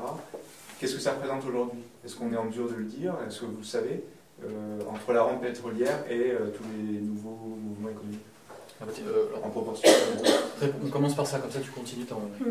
Alors bon, le problème de ces zones franches, vous en doutez, c'est l'opacité évidemment de tous ces chiffres, de ces multinationales, parce que bon, on parle des États qui ont un problème avec leurs statistiques, mais je pense qu'aussi ces multinationales ont un problème avec leurs statistiques. Et aussi par rapport au secret bancaire, évidemment, tous les financements. Je pense que, oui, ça se voit même dans les projets qu'ils font, mais en même temps, je pense que les États du Golfe sont tout à fait capables de se dire on va énormément dépenser parce que ça risque de rapporter dans 20 ou 30 ans. C'est-à-dire qu'ils vont investir énormément. Donc je ne suis pas sûre que ça rapporte déjà maintenant, par exemple ces îles artificielles qui coûtent des fortunes incroyables. D'ailleurs, le sable est importé d'Afrique du Sud, parce qu'il est moins friable que le sable d'Arabie Saoudite. Et bon, on imagine évidemment les quantités astronomiques, ça pose évidemment des problèmes écologiques terribles. Et je suis pas sûre que ça rapporte. Mais en tout cas, ce qui est sûr, c'est qu'il y a un intérêt économique des investisseurs à ça. Par exemple, l'île d'Amouage, que je vous avais montré au tout début, au nord de Bahreïn, les appartements n'existaient pas encore, qu'ils avaient été déjà vendus plus de 7 fois. Ouais. Donc il y a une spéculation terrible sur ces îles artificielles, parce qu'avoir une adresse dans ces pays-là, être propriétaire, ça vous offre un accès à avoir un compte bancaire secret, etc. Donc, que ce soit des personnes privées ou des entreprises privées, bénéficient forcément d'une suspension des taxes de leur pays d'origine. Donc, pour les chiffres, voilà, je ne suis pas en mesure de les donner.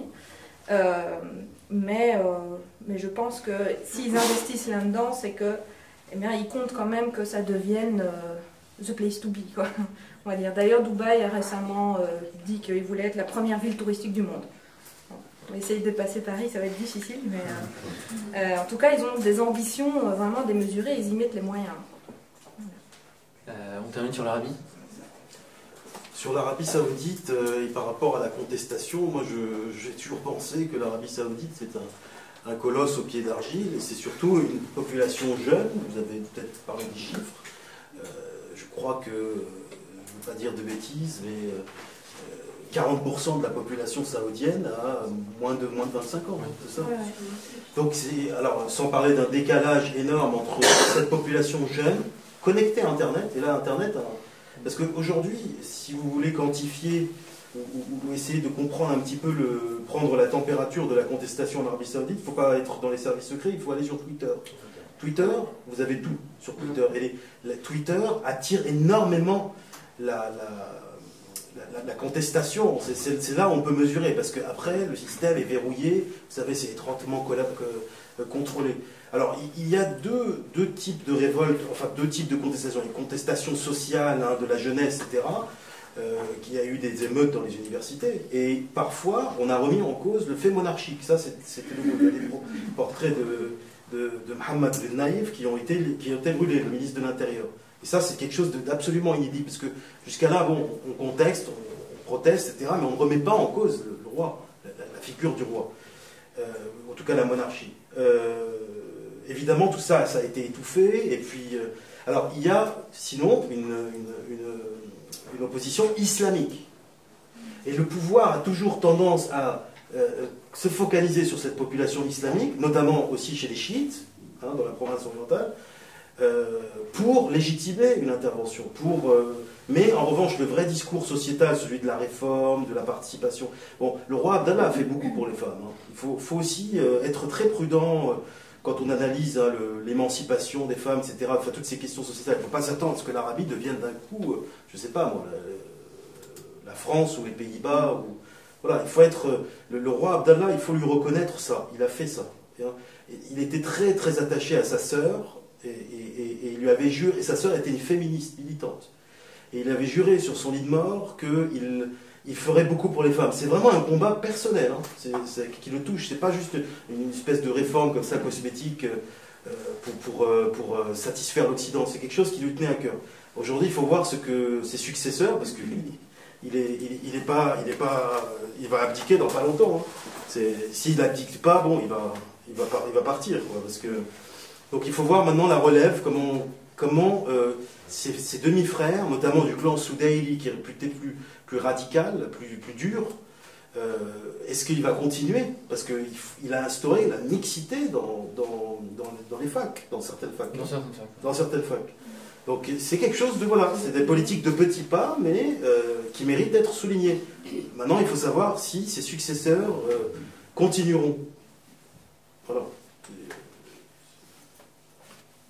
C'est là où en France on peut dire que le Qatar a été beaucoup plus malin, parce que le Qatar il a réussi à diffuser une version beaucoup plus douce du wahhabisme. Oui, mais mademoiselle, quand vous avez 170 000 bonhommes avec un PIB par tête qui dépasse celui du Luxembourg, c'est très facile de faire ça.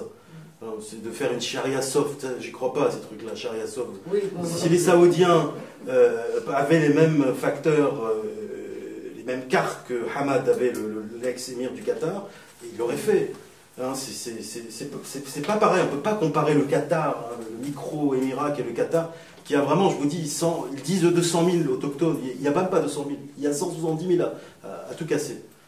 170 000 personnes, à leur naissance, ils ont un compte en banque déjà garni, ils reçoivent du pouvoir. Donc il n'y a pas lieu de comparer, parce que ce sont deux. Mais par contre, moi je vous dis qu'il y a des Qataris qui sont beaucoup plus radicaux que les Saoudiens. Croyez-moi. Quand on entend Khaladaoui sur Al Jazeera... Oui, Khaladaoui c'est un Égyptien, mais... Oui, mais bon, il est quand même assez radical. Oui, non, mais même, il y a des... Si vous promenez dans certains coins au Qatar, là où moi, j'étais à une période, il y avait le ramadan. Bon, alors après, ça dépend des mais je ne pouvais pas fumer dans la rue. Ah bah oui. Bon, c'est... Voilà. On aura sur le tabac.